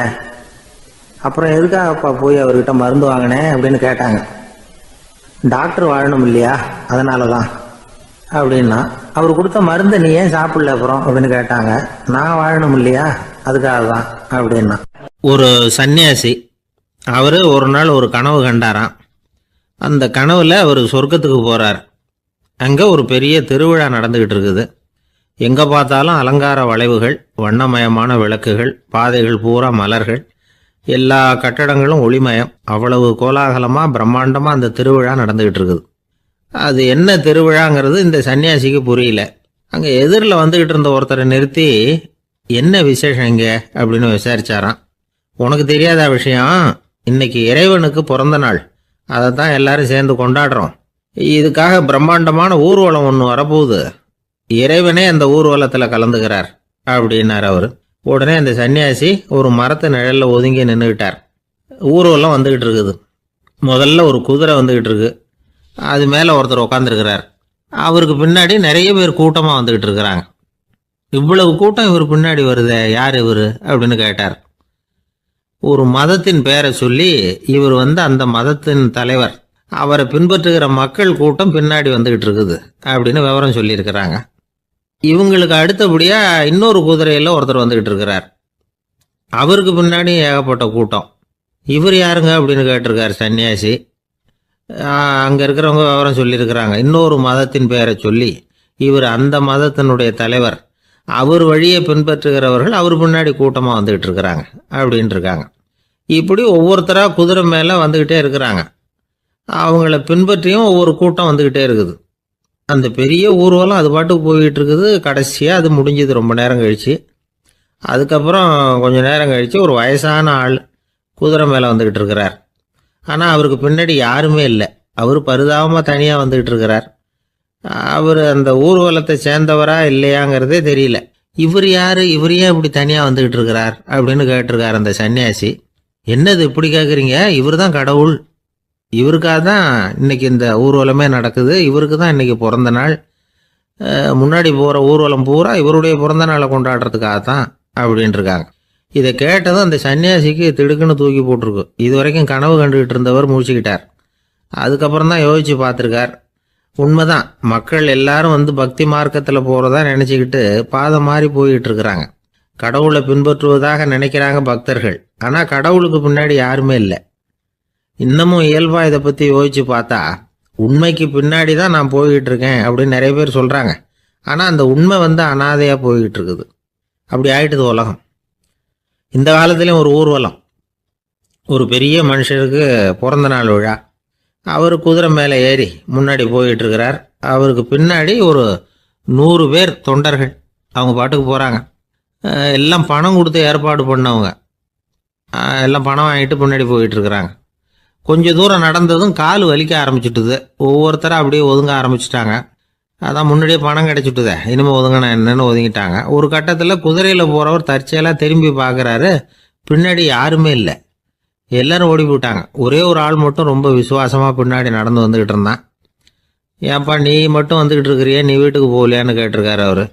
நீங்கள் அந்த குதிரையையும் அதுக்குள்ள வாடகை பணத்தையும் கொடுத்துட்டீங்கன்னா நானும் போயிடுவேன் அப்படின்னு நானா. இந்த ஒரு ஊர்ல ஒருத்தர் இருந்தார். ரொம்ப நல்லவர். யாருக்காவது ஏதாவது கொடுத்துக்கிட்டே இருப்பார். கொடையாளி. தினமும் யாராவது ஒருத்தருக்கு ஏதாவது கொடுக்கலன்னா அவருக்கு தூக்கம் வராது. அப்படி ஒரு பழக்கம். அது மட்டும் இல்லை, அவர் கொடுக்கறது அடுத்தவங்களுக்கு தெரியாது. அவ்வளவு ரகசியமா அதை கொடுப்பார். வலது கை கொடுக்கறது இடது கைக்கு தெரியக்கூடாதுன்னு சொல்லுவாங்கல்ல, அது மாதிரி அவர். ஒரு நாள் ராத்திரி அவர் ஏற்கனவே தயாராக கட்டி வச்சிருந்த பணம் முடிச்ச கையில் எடுத்துக்கிட்டு வீட்டை விட்டு வெளியில் வந்தார். தெருவில் இறங்கி நடந்தார். இன்னைக்கு யாருக்கு தர்மம் செய்யறது அப்படின்னு யோசனை பண்ணிட்டு இருட்டில் நடந்து வந்துகிட்டு இருக்கிறார். யாரோ ஒருத்தர் எதிரில் வர்றது மாதிரி தெரிஞ்சுது. உடனே அவர் கிட்ட போனார். தன்கிட்ட இருந்த பணம் முடிச்சு அவசரமாக அவர் கையில் திணிச்சுட்டு திரும்பி வந்துட்டார். அப்பாடா, ஒரு வழியாக யாருக்கும் தெரியாமல் இன்னைக்கு தர்மம் பண்ணியாச்சு அப்படிங்கிற மகிழ்ச்சி, மன நிறைவு அவர் முகத்தில். நிம்மதியாக தூங்கினார். அப்புறம் எழுந்திரிச்சார். மறுநாள் காலையில் ஊர் பூரா ஒரே பேச்சு. என்ன பேச்சுன்னா, நேற்று ராத்திரி ஒரு திருடன் கையில் யாரோ பணத்தை கொடுத்துட்டு போயிருக்கிறாங்க அப்படின்னு எல்லாரும் பேசிக்கிட்டு இருக்கிறாங்க. இதை கேள்விப்பட்டதும் அந்த பெரியவருக்கு ரொம்ப வருத்தமாக போச்சு. அடடா, போயும் ஒரு திருடனுக்காக உதவி பண்ணியிருக்கிறோம், பிரயோஜனம் இல்லாமல் போட்டுதே அப்படின்னு நினச்சார். சரி, இன்னைக்கும் யாருக்காவது உதவி பண்ணணும் அப்படின்னு முடிவு பண்ணினார். ராத்திரி நேரம் வந்தது. இவர் வழக்கம் போல் தெருவில் இறங்கி நடந்தார். கையில் பணம் முடிச்சு எதிரில் ஒரு பொன் உருவம் மங்கலா தெரிஞ்சது. இவர் உடனே அந்த பெண் கிட்ட பணத்தை கொடுத்துட்டு திருப்தியா திரும்பி வந்துட்டார். மறுநாள் காலையில ஊர் பூரா என்ன பேசிக்கிட்டாங்க தெரியுமா? நேற்று ராத்திரி நெறி தவறி நடக்கிற ஒரு பெண்ணின் கையில யாரோ பணத்தை வச்சுட்டு போயிருக்கிறாங்க அப்படின்னு எல்லாரும் பேசிக்கிறாங்க. அடடா, இன்னைக்கும் தவறுதலா நடந்து போச்சு அப்படின்னு ஒரு வருத்தப்பட்டார். இருக்கட்டும், இன்னைக்கும் ஏதாவது தர்மம் பண்ணுவோம் அப்படின்னு நினைச்சுக்கிட்டாரு. 3வது நாள் ராத்திரியும் புறப்பட்டார். இப்பவும் எதிரில் ஒருத்தர் வந்தார். இவர் பணத்தை கொடுத்தார், திரும்பி வந்துட்டார். மறுநாள் மக்கள் என்ன பேசிக்கிட்டாங்கன்னா, நேற்று ராத்திரி ஒரு செல்வந்தர் கையில யாரோ பணத்தை கொடுத்துட்டு போயிருக்கிறாங்க அப்படின்னு பேசிக்கிட்டாங்களாம். அவருக்கு ரொம்ப வருத்தமா போட்டுது. என்ன இது தினம் இப்படி ஆகிட்டு இருக்குதே அப்படின்னு நினைச்சுக்கிட்டே படுத்து தூங்கினார். அன்னைக்கு ராத்திரி ஒரு கனவு. அந்த கனவுல இறைவன் வந்து சொன்னாராம், இதை பாருப்பா, நீ கொடுத்த தர்மம் வீணா போயிடல. உன்கிட்ட பணம் வாங்கின அந்த திருடன் திருந்திட்டான், அந்த பொண்ணும் திருந்திட்டா, அந்த செல்வந்தனும் கொடையாளி ஆயிட்டான், எல்லாருக்கும் உதவி பண்ண ஆரம்பிச்சுட்டான் அப்படின்னு சொன்னாராம். இந்த கதையை சொன்னவர் யாருன்னா நபிகள் நாயகம். இதுல உள்ள கருத்து என்னன்னா, நல்ல மனசோட தர்மம் பண்ணுனா அது வீணா போறதில்லை. இன்னொரு கருத்து, தர்மம் வந்து தன்னை மட்டுமல்ல அடுத்தவங்களையும் தீமையிலிருந்து காப்பாற்றும். இதுதான் நாம புரிஞ்சுக்க வேண்டியது. இந்த காலத்திலயும் இது மாதிரி சில சம்பவங்கள் நடக்கிறது உண்டு. ஒரு பெரியவர் இருட்டில் நடந்து வந்துகிட்டு இருந்தாரு. எதிரில் வந்த ஒருத்தன் வலுக்கட்டாயமா ஒரு கையை பிடிச்சி ஒரு பண முடிப்பை கொடுத்து வச்சுக்க சொல்லிவிட்டு விலகி போயிட்டான். பெரியவருக்கு ஆச்சரியம், இந்த காலத்திலயும் இப்படி வலது கை கொடுக்கறது இடது கைக்கு தெரியக்கூடாதுன்னு நினைக்கிற கொடையாளிகள் உண்டு போல இருக்கு அப்படின்னு யோசனை பண்ணிக்கிட்டே நடந்தார். கொஞ்ச தூரம் போயிருப்பாரு. அதுக்குள்ள அதே ஆள் திரும்பி வந்தான். கொடுத்த பண முடிப்பை திருப்பி கொடுங்க அப்படின்னு கேட்டு வாங்கிட்டான். இவருக்கு ஒன்றும் புரியல. ஏன் இப்படி பண்றேன்னார். அது ஒன்றும் இல்லைங்க, கொஞ்ச நேரம் இதை உங்ககிட்ட கொடுத்து வச்சிருந்தேன், அவ்வளவுதான் அப்படின்னா. ஏன்னு கேட்டார். என்னை பின்னாடி போலீஸ் தேடிக்கிட்டு வந்துகிட்டு இருக்குது, அதுதான் அப்படி பண்ணேன். இப்போ போயிட்டுது, இனிமே ஒன்றும் பயம் இல்லை அப்படின்னு சொல்லிவிட்டு அவன் பாட்டுக்கு நடந்து போறான். நம்மள மாதிரி ஒரு ஆசாமி அவன் நம்மள மாதிரியே கற்பனை பண்ணான். அதாவது நாம தான் இந்த உலகத்துல ரொம்பவும் கஷ்டப்படுறோம், மற்றவங்க எல்லாம் சந்தோஷமா இருக்கிறாங்க அப்படின்னு அவன் நினைச்சுக்கிட்டான். அவன் ஒரு நாள் கடவுளை வேண்டிக்கிட்டானா, சுவாமி, இந்த உலகத்துல எவ்வளவோ பேர் இருக்கிறாங்க, ஒவ்வொருத்தருக்கும் ஒவ்வொரு விதமான கஷ்டம் இருக்கலாம், ஒத்துக்கிறேன். இருந்தாலும் எனக்கு அது கொஞ்சம் அதிகமா இருக்கிறது மாதிரி தெரியுது. அதனால நீங்க எனக்காக ஒரு சின்ன உதவி செஞ்சா போதும். அது வந்து வேற ஒண்ணும் இல்ல, என்கிட்ட இருக்கிற துயரங்களை இன்னொருத்தர் யாருகிட்டயாவது கொடுத்துருங்க, அவர்கிட்ட இருக்கிற துயரங்களை என்கிட்ட மாத்தி கொடுத்துருங்க. ஒரு மியூச்சுவல் டிரான்ஸ்பர், அவ்வளவுதான். அப்படி பண்ணிவிட்டா போதும் அப்படின்னு வேண்டிக்கிட்டானா. அன்னைக்கு ராத்திரியே அவன் ஒரு கனவு கண்டிருக்கான். வானத்திலிருந்து ஒரு குரல் கேட்டிருக்கு. அது என்ன சொல்லிச்சு தெரியுமா? ஏ ஜனங்களே, எல்லாரும் அவங்க கஷ்டங்களை ஒரு பையில போட்டு எடுத்துக்குங்க. அப்படி எடுத்துக்கிட்டு நேரா இந்த ஊர் எல்லையில இருக்கிற கோயிலுக்கு வந்து சேருங்க அப்படின்னு அந்த குரல். ஆஹா, கடவுள் நம்ம பிரார்த்தனைக்கு செவி சாய்ச்சுட்டார் அப்படின்னு சந்தோஷப்பட்டான் இவன். உடனே என்ன பண்ணா, தன்கிட்ட இருந்த கஷ்டத்தையெல்லாம் ஒரு சாக்கு பையில போட்டு எடுத்துக்கிட்டான். வீட்டை விட்டு வெளியில வந்தான். தெருவில் இறங்கி நடக்கிறான். அங்க பார்த்தா ஏகப்பட்ட பேர் ஆளுக்கு ஒரு பைய தூக்கிக்கிட்டு கோயிலுக்கு போயிட்டு இருக்கிறாங்க. சில பேர் மூட்டையா கட்டி தலையில சுமந்துக்கிட்டு போயிட்டு இருக்கிறாங்க. இவன் பார்த்தான். இவனுக்கு ரொம்ப ஆச்சரியமா இருந்தது. ஏன்னா எல்லாரும் வச்சிருக்கிற பைய இவன் பைய விட பெருசா இருந்தது. இவன் பை தான் இருக்கிறதுலயே கொஞ்சம் சின்னதா தெரிஞ்சது. இப்ப அவன் மறுபடியும் சாமியை வேண்டிக்கிட்டான், கடவுளே, இப்ப உள்ள சூழ்நிலையை கவனிச்சா என்கிட்ட இருக்கிற பைய பரவாயில்லன்னு தோணுது. அதனால வேற பைய எதையும் மாத்த வேணாம், இதுவே பரவாயில்ல, இந்த பையோட திரும்பி வீட்டுக்கு போனா போதும்னு நினைக்கிறேன் அப்படின்னு ஏதோ நினைக்க ஆரம்பிச்சுட்டான் அவன். எல்லாரும் கோயிலுக்கு போய் சேர்ந்தாங்க. கோயில்ல அந்த குரல் மறுபடியும் கேட்டுது. எல்லாரும் அவங்கவுங்க பைகளை சோகத்துல தொங்க விடுங்க, திடீர்னு விளக்குகள் அணையும், மணி அடிக்கப்படும், அதுதான் அடையாளம். அந்த சமயத்துல இருட்டுல உங்களுக்கு வேண்டிய பைய நீங்க வந்து மாத்தி எடுத்துக்கலாம், தேர்ந்தெடுத்துக்கலாம். வெளிச்சம் இருக்கிறப்பவே உங்களுக்கு பிடிச்ச பைக்கு பக்கமா பார்த்து நீங்க நின்னுக்கலாம் அப்படின்னு சொல்லி விவரம் சொல்லிச்சான் அந்த குரல். அப்படி சொன்னதுக்கு அப்புறம் திடீர்னு விளக்கு அணைஞ்சுது, மணி அடிச்சுது. கொஞ்ச நேரம் கழிச்சு மறுபடியும் விளக்குகள்லாம் எரிஞ்சுது. இப்போ பார்த்தா எல்லாரும் அவங்கவுங்க பையையே கெட்டியா பிடிச்சிக்கிட்டு நிக்கிறாங்க. இவனும் அப்படியே நிக்கிறான். இவன் மெதுவா பக்கத்துல நிக்கிறவங்க கிட்ட கேட்டானா, ஏன் நீங்க பைய கையிலேயே வச்சிருக்கிறீங்க, செவுத்துல மாட்டலையா அப்படின்னு கேட்டிருக்கான். இல்லப்பா, நீ ஏன் கையிலேயே வச்சிருக்கிறியோ அதே காரணத்துக்காக தான் நாங்களும் வச்சிருக்கிறோம். நம்ம கவலைகளை பத்தி நமக்கு ஓரளவுக்காவது தெரியும். ஆனா மற்றவங்க கவலைகள் நமக்கு பரிச்சயம் இல்லாதவை, பழக்கம் இல்லாதது. அதனால நமக்கு தெரிஞ்ச கவலைகளை சமாளிக்கிறது சுலபம். தெரியாததை சமாளிக்கணும்னா மறுபடியும் ஆரம்பத்துல இருந்து ஆரம்பிக்கணும்.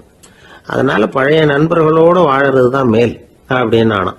அதுக்கப்புறம் அவன் தன்னோட பைய போதும்னு வீட்டுக்கு திரும்பி வந்துட்டானான். இது ஒரு பெரியவர் சொல்லி இருக்கிற கதை.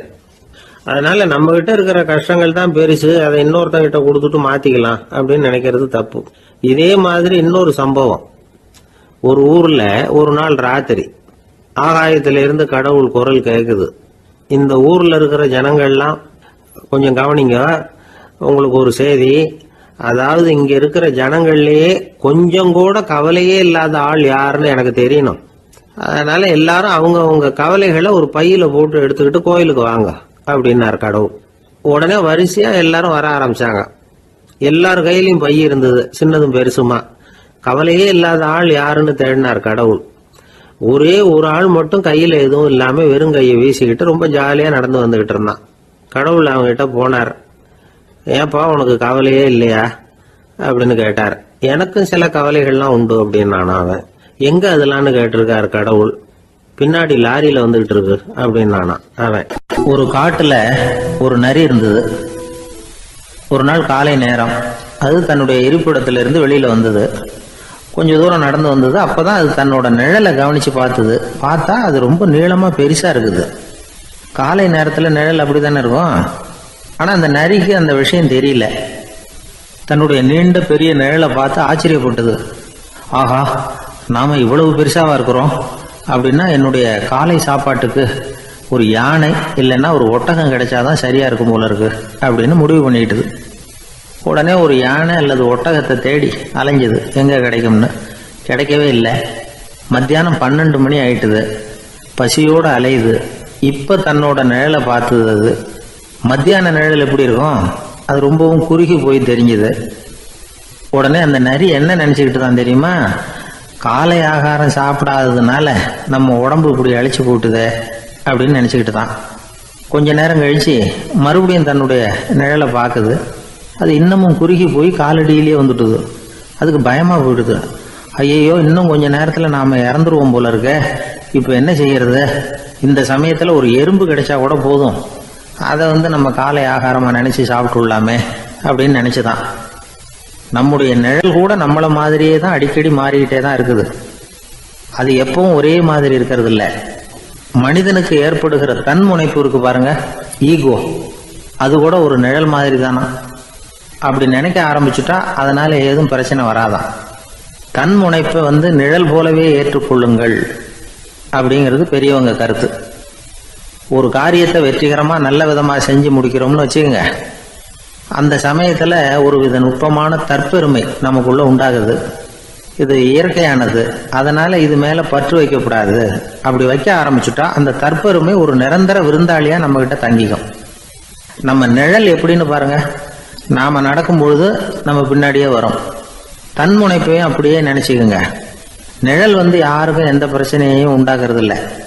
ஆனா அந்த நிழலை கண்டே நாம பயப்பட ஆரம்பிச்சுட்டா நாம எதுலையும் வெற்றி காண முடியாது. நிழலோட சண்டை போடக்கூடாது. அது மாதிரி தன்முனைப்போடவும் நாம சண்டை போட வேண்டியதில்லை. இல்லாத ஒன்றோடு சண்டை போடுறது எப்படின்னா, அது இருட்டோட சண்டை போடுறது மாதிரி. நாம நிழல் கிடையாது, நம்ம கிட்ட இருக்கிற தன்முனைப்பு ஒரு நிழல். நம்ம நிழலையும் நமக்கு சமமா பாக்குறோம் பாருங்க, அங்கதான் சிக்கலே ஆரம்பம். இப்போ நாம நடந்து போய்கிட்டு இருக்கிறோம். நம்ம நிழல் தரையில விழுது. யாரோ ஒருத்தர் நம்ம நிழல் மேல காலை வச்சு நடந்து போறார். உடனே அவர்கிட்ட சண்டைக்கா போறோம், ஏண்டா என் நிழலை மிதிச்ச அப்படின்னு. நமக்கு தெரியும் அது நிழல் தாங்கிறது. அவர் உங்க மேல நடக்கல, உங்களுடைய நிழல் மேலதான் நடக்கிறார். அது மாதிரி உங்க தன்முனைப்பின் மேல யாராவது நடந்தா உங்களை அவமானப்படுத்துறதா நினைக்கிறீங்க. காரணம், நாமளும் நம்ம தன்முனைப்பும் ஒண்ணுங்கிற நினைப்பு தான் காரணம். மற்றபடி வேற ஒண்ணும் கிடையாது. நம்ம நிழல் மேல நடக்கிறவர் நம்மளை காயப்படுத்துறது இல்லை. தன்முனைப்பை வேண்டாத ஒன்னாவும் பார்க்க வேண்டியதில்லை. அது இயற்கை. நிழலை உங்க முன்னாடி வைக்க வேணாம், அது உங்க பின்னாடியே இருக்கட்டும். நிழலின் நிழலாகி விடாதீர்கள், நீங்கள் நீங்களாகவே இருங்கள். இதுதான் சான்றோர் சிந்தனை. ஒரு பேருந்துல ஒரே நெரிசல். ஒருத்தர் பக்கத்துல நின்றுகிட்டு இருந்தவர்கிட்ட ரொம்ப பணிவா விசாரிச்சார், ஏன் சார் நீங்க ஏதாவது பெரிய உத்தியோகத்துல இருக்கிறீங்களா அப்படின்னார். அப்படிலாம் ஒண்ணும் இல்லைங்கன்னார் அவரு. அப்படின்னா வேற ஏதாவது அரசியல்ல பெரிய பதவியில் இருக்கிறீங்களா அப்படின்னு கேட்டார். அதுவும் இல்லைங்கன்னார். சரி, பணமாவது அதிகமா வச்சிருக்கீங்களா அப்படின்னு கேட்டார். அப்படிலாம் ஒன்றும் கிடையாது சார்னார் அவரு. அப்புறம் எதுக்குடா என் காலை மிதிச்சுக்கிட்டு இருக்கிற, எடுறா காலை அப்படின்னாராம் இவர். ஒரு ஆள் இருந்தார். அவர் தன்னை ஒரு குருன்னு சொல்லிக்கிட்டார். மௌன குரு, வாயே திறக்கிறது இல்லை. அவருக்கு 2 சீடர்கள் உண்டு. இவங்க தான் வர்றவங்க கிட்ட பேசுவாங்க, விளக்கம் கொடுப்பாங்க. ஒரு நாள் இந்த சீடர்கள் 2 பேரும் எங்கேயோ வெளியில் போயிட்டாங்க. அந்த நேரம் பார்த்து ஒருத்தர் அங்கே வந்தார். குரு கிட்ட போனார். குருவே, புத்தர்னா என்னன்னு கேட்டார். குருவுக்கு ஒன்றும் புரியல. அவர் உண்மையான குருவாக இருந்தாவில் புரியும். அவர் திருன்னு முழிக்க ஆரம்பிச்சிட்டார். இந்த நேரம் பார்த்து இந்த சீடர்களும் எங்கேயோ போயிட்டாங்களே, என்ன பண்ணுறது, உதவிக்கு யாராவது கிடைக்க மாட்டாங்களா அப்படின்னு அப்படியே சுற்றி பார்க்குறார். அங்கங்கே பார்க்குறார். வந்தவர் இதை கவனித்தார். ஏதோ புரிஞ்சுக்கிட்ட ஒரு மாதிரி அடுத்த கேள்வி கேட்டார். தர்மம்னா என்ன சுவாமின்னார். குருவுக்கு ரொம்ப சங்கடமாக போச்சு. நம்ம நிலைமை இப்படி ஆகிட்டுதே, இக்கட்டில் மாட்டிக்கிட்டோமே அப்படின்னு நினச்சபடியே விட்டத்தை பார்த்தார். அப்புறம் குனிஞ்சு தரையை பார்த்தார். அப்படியே உட்காந்துக்கிட்டார். வந்தவர் உடனே அடுத்த கேள்விக்கு போயிட்டார். தியானம்னா என்ன சுவாமின்னார். பாவம் என்ன பண்ணுவார் அந்த குரு, பேசாமல் கண்ணை கெட்டியாக மூடிக்கிட்டார். இது ஏதடா வம்பா போச்சுன்னு. இவர் இப்படி பண்ணால் கூட வந்தவர் சளைக்கல. இன்னொரு கேள்வியும் கேட்டார். ஆசீர்வாதம்னா என்ன அப்படின்னார். இவர் பார்த்தார். இப்படியே போனால் இவர் கேள்வி கேட்குறத நிறுத்த மாட்டார் அப்படின்னு நினச்சிக்கிட்டு எனக்கு ஒன்றுமே தெரியாதுங்கிற பாவனையில் 2 கையையும் விரித்து காட்டினார். வந்தவர் முகத்தில் மகிழ்ச்சி, மன நிறைவு. ஏதோ எல்லாம் புரிஞ்சுக்கிட்ட ஒரு மாதிரி அங்கேருந்து புறப்பட்டு போனார். வழியில் அந்த குருவோட சீடர்கள் 2 பேரையும் சந்திச்சார். உங்கள் குருவை தான் பார்த்துட்டு வரேன்னார் இவர். என்ன நடந்ததுன்னு கேட்டாங்க. இவர் வரமா சொல்கிறார், உங்கள் குரு எவ்வளவு பெரிய ஞானி தெரியுமா? புத்தர்னா என்னன்னு கேட்டேன். அதுக்கு அவர் அப்படியும் இப்படியும் பார்த்தார். அதுக்கு என்ன அர்த்தம் தெரியுமா? மக்கள் புத்தரை அங்கேயும் இங்கேயும் தேடுறாங்க. உண்மையில் அவர் அங்கேயும் இங்கேயும் தேடி கண்டுபிடிக்க முடியாது அப்படிங்கிறத அவர் செய்கை மூலம் உணர்த்தினார். அதுக்கப்புறம் தர்மம்னா என்னன்னு கேட்டேன். அவர் மேலேயும் கீழையும் பார்த்து தர்மம் சமமானது, அதில் உயர்வு தாழ்வு இல்லைங்கிறத உணர்த்தினார். அதுக்கப்புறம் தியானம்னா என்னன்னு கேட்டேன். கண்ணை மூடிக்கிட்டார். கண்ணை மூடி காணுகிற அற்புதம் அது அப்படிங்கிறத புரிஞ்சுக்கிட்டேன். கடைசியாக ஆசீர்வதிக்கப்படுறது பற்றி கேட்டேன். கைகளை நீட்டி உதவுறது தான் அது அப்படிங்கிறத தன்னுடைய இருகை விரித்து உணர்த்தினார். எவ்வளோ பெரிய மகான் அவர் அப்படின்னு சொல்லிவிட்டு அவர் பாட்டு போயிட்டார். சீடர்கள் அதுக்கப்புறம் மெதுவாக குருக்கிட்ட சேர்ந்தாங்க. அவங்கள பார்த்ததும் குருவுக்கு கோபம் வந்துட்டுது. அடே பாவிகளா, எங்கடா போய் தொலைஞ்சிங்க, நான் ஒரு ஆளுகிட்ட மாட்டிக்கிட்டு என்ன பாடுபட்டிருக்கேன் தெரியுமான்னார். இது மாதிரி தான் நாம் சாதாரண மனிதர்களின் புற வேடங்களிலேயே மயங்கி போயிடுறோம். அவங்க பேச்சு, செய்கை, பார்வை இதிலெல்லாம் ஏதோ பெரிய தத்துவம் இருக்கிறதாக நினச்சிக்கிறோம். உண்மையிலேயே அந்த தத்துவங்கள் யாருக்கு சொந்தம்? அவங்களுக்கு இல்லை, நமக்கு தான் சொந்தம். நாம் தானே அதை கற்பிச்சுக்கிட்டோம். நம்மை நாம் அடையாளம் கண்டுக்கிறது இல்லை. நாம் யாருங்கிறது நமக்கு புரியறதில்ல. அதுதான் இன்றைக்கி நடக்கிறது. அதனால தான் அடுத்தவங்களை தேடி ஓடிக்கிட்டு இருக்கிறோம். சில வீடுகளில் கூட இது மாதிரி சைகைகள் உண்டு. சில குடும்ப தலைவர்கள் தினமும் காலையில் கண்ணை கெட்டியாக மூடிக்கிட்டு கை 2ஐயும் சுத்தமாக விரித்து வச்சுக்கிட்டே உட்காந்து தியானம் பண்ணுறது வழக்கம். எதுக்காக அப்படி பண்ணுறீங்கன்னு ஒருத்தரை பார்த்து கேட்டேன். இந்த மாதம் வாங்கின சம்பளம் பூரா தீர்ந்து போச்சு, இனிமேல் என் கையில் சுத்தமாக ஒன்றும் இல்லை, புதுசாக எதுவும் செலவு வச்சுடாதே அப்படிங்கிறத அப்படி உள்ளங்கை 2ஐயும் விரித்து காட்டி அவங்களுக்கு உணர்த்துறேன் அப்படின்னார். அசோக மன்னர் வந்துகிட்டு இருக்கார். அவருடைய ஆலோசகர்கள் எல்லாம் பக்கத்தில் வந்துகிட்டு இருக்கிறாங்க. அந்த சமயத்தில் எதிரில் ஒரு புத்த பிக்ஷு வர்றார். அசோகர் பார்க்கிறார். ஓடி போய் அவர் காலில் விழுந்து வணங்குறார். அசோக மன்னரின் தலை அந்த புத்த துறவியின் பாதத்தில் பட்டுக்கிட்டு இருக்கு. பக்கத்தில் நின்றுகிட்டு இருந்த அமைச்சருக்கு இது ரொம்ப சங்கடமாக போச்சு. ரொம்ப வருத்தப்பட்டார். நம்ம அசோக சக்கரவர்த்தி எப்பேற்பட்டவர், அவரோட தலை ஒரு சன்னியாசியின் பாதத்தில் படுறதா அப்படின்னு நினைச்சு ரொம்ப கவலைப்பட்டார். அரண்மனைக்கு திரும்பினதும் அமைச்சர் மெதுவாக ஆரம்பிச்சார். அரசே, எனக்கு ரொம்ப வருத்தமா இருக்குது அப்படின்னார். எதுக்குன்னார் மன்னர். அசோக சக்கரவர்த்தியின் தலை, அதாவது அந்த சிரம் ரொம்ப மதிப்புமிக்க ஒன்று. அது ஒரு சன்னியாசியின் காலில் படலாமா அப்படின்னார். அசோகர் பதில் சொல்லல, சிரிச்சார், போயிட்டார். அதுக்கப்புறம் ஒரு சரியான சந்தர்ப்பத்துக்காக காத்துக்கிட்டு இருந்தார். ஒரு நாள் அமைச்சரை கூப்பிட்டார். எனக்கு 3 தலைகள் வேணும் அப்படின்னார். சொல்லுங்க, கொண்டுகிட்டு வரேன் அப்படின்னார் அமைச்சர். அசோகர் சொன்னார், முதல்ல எனக்கு தேவையானது ஒரு ஆட்டின் தலை, 2வது ஒரு புலியின் தலை, 3வது ஒரு மனிதனின் தலை. இதுதான் அசோகர் கேட்டது. எங்க இருந்தாலும் கொண்டு வாங்கன்னார். அமைச்சர் புறப்பட்டார். ஆட்டுத்தலை புலித்தலை கிடைச்சிட்டுது. அப்புறமா ஒரு சுடுகாட்டுக்கு போய் ஒரு மனித தலையும் சேகரம் பண்ணிட்டு ராஜா கிட்ட வந்துட்டார். அரசே, உங்கள் ஆணைப்படி 3 தலைகளையும் கொண்டு வந்திருக்கிறேன்னார். அசோகர் பார்த்தார். ரொம்ப நல்லது, இப்ப இது 3ஐயும் எடுத்துக்கிட்டு போய் சந்தையில வித்துட்டு வாங்க அப்படின்னார். அமைச்சர் அதுகளை எடுத்துக்கிட்டு சந்தைக்கு போனார். முதல்ல ஆட்டுத்தலை நல்ல விலைக்கு வித்து போச்சு. நல்ல விலை கொடுத்து வாங்கிட்டு போட்டாங்க. அடுத்தபடியா புலி தலைய ஒருத்தர் வாங்கிட்டார். அதை பாடம் பண்ணி வீட்டில் மாட்டி வைக்கலாமே அப்படின்னு நினைச்சு அதையும் வாங்கிட்டு போட்டார். மனித தலையை மட்டும் வாங்கறதுக்கு யாரும் முன் வரல. எல்லாரும் அதை பார்த்துட்டு விலைக்கு போக ஆரம்பிச்சாங்க. அமைச்சர் திரும்பி வந்தார். அரசே, இந்த தலையை மட்டும் யாரும் வாங்க மாட்டேங்கிறாங்க அப்படின்னார். சரி, பரவாயில்ல, இதை இலவசமாவே எனாமாவே யாருக்கிட்டையாவது கொடுத்துட்டு வந்துருங்க அப்படின்னார். அமைச்சர் மறுபடியும் சந்தைக்கு போனார். இதை இலவசமா தரேன், இதை வாங்கிக்கோங்க அப்படின்னார். அப்பவும் அதை யாரும் வாங்கிக்கிறதுக்கு தயாரா இல்லை. மறுபடியும் திரும்பி மன்னர்கிட்ட விவரத்தை சொன்னார். இப்போ மன்னர் சொல்றார், அமைச்சரே, உயிர் இருக்கிற வரைக்கும் தான் இந்த தலைக்கு மதிப்பு. ஜீவன் போனதுக்கு அப்புறம் அதோட மதிப்பும் போயிடுது. அதனால மதிப்பு இருக்கும் பொழுதே பெரியவர்கள் பாதம் பணிந்து அந்த புனிதத்தை பெற்றுக்கொள்ளணும் அப்படின்னார். பணிவுங்கிறது வேற, அடிமைத்தனம்ங்கிறது வேற. பெரியவர்களை பணிவது நமக்கு பெருமை தரக்கூடிய விஷயம்.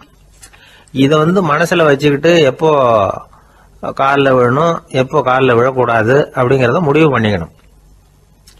ஒரு சாதாரண ஆள் நடந்து வந்துகிட்டு இருந்தார். எதிரில் வந்த ஒரு பெரிய மனுஷன் ஓடி போய் அவர் காலில் விழுந்து தன்னுடைய தலையை அவர் பாதத்தில் கொண்டு போய் வச்சார். கொஞ்ச நேரம் கழிச்சு எழுந்திரிச்சு வந்துட்டார். வந்த பிறகு இவரை கேட்டேன், ஏன் திடீர்னு ஓடி போய் அந்த ஆளு காலில் விழுந்தீங்க அப்படின்னு. அவர் போட்டிருக்கிறது என்னோட காணாம போன செருப்பான்னு கண்டுபிடிக்கிறதுக்காக அப்படி விழுந்தேன் அப்படின்னார். ஒரு பெரிய குடும்பத்துல பிறந்தவர். இருக்கிற சொத்துக்கள் எல்லாத்தையும் வாரி வழங்கி விட்டு காட்டுக்கு புறப்பட்டார் தவம் செய்யறதுக்காக. இருந்தது ஊராவும் கொடுத்துட்டார். இனிமே எதுவுமே இல்லை கொடுக்கறதுக்கு.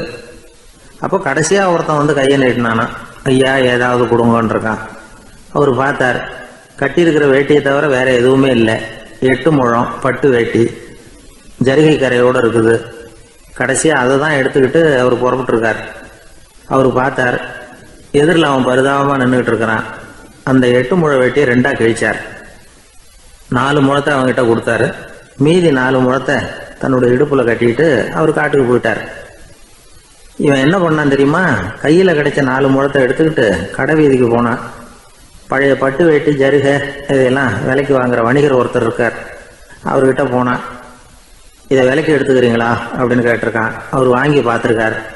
ஆஹா, இது ரொம்ப அருமையான வேட்டி, விலை உயர்ந்த ஜருகை, இது ஏது உனக்கு அப்படின்னு கேட்டாரான். அவன் நடந்தது சொல்லியிருக்கான். அப்படின்னா ஒன்று செய்ய, இந்த வேட்டியோட இன்னொரு பாதியையும் மெதுவாக வாங்கிட்டு வந்துரு, உனக்கு நிறைய பணம் தர்றேன் அப்படின்னாரான் அந்த வணிகர்.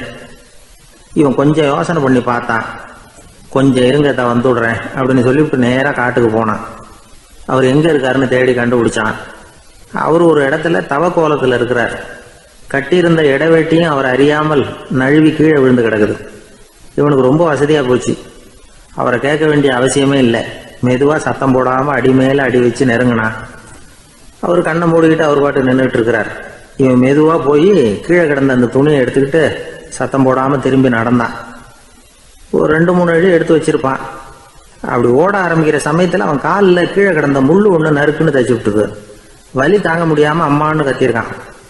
இந்த சத்தத்தினால கண்ணை மூடி நின்றுகிட்டு இருந்த அவரோட தவம் கலைஞ்சது. மெல்ல கண்ணை திறந்து பார்க்கிறார். தன் இடையில இருந்த வேட்டி அவன் கையில் இருக்கு.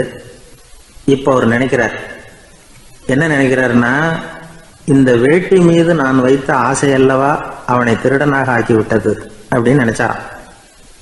இந்த வேட்டி மேல நாம வச்ச ஆசை அவனை திருடும்படி ஆக்கி விட்டதே அப்படின்னு நினைச்சாராம். இது எப்பேற்பட்ட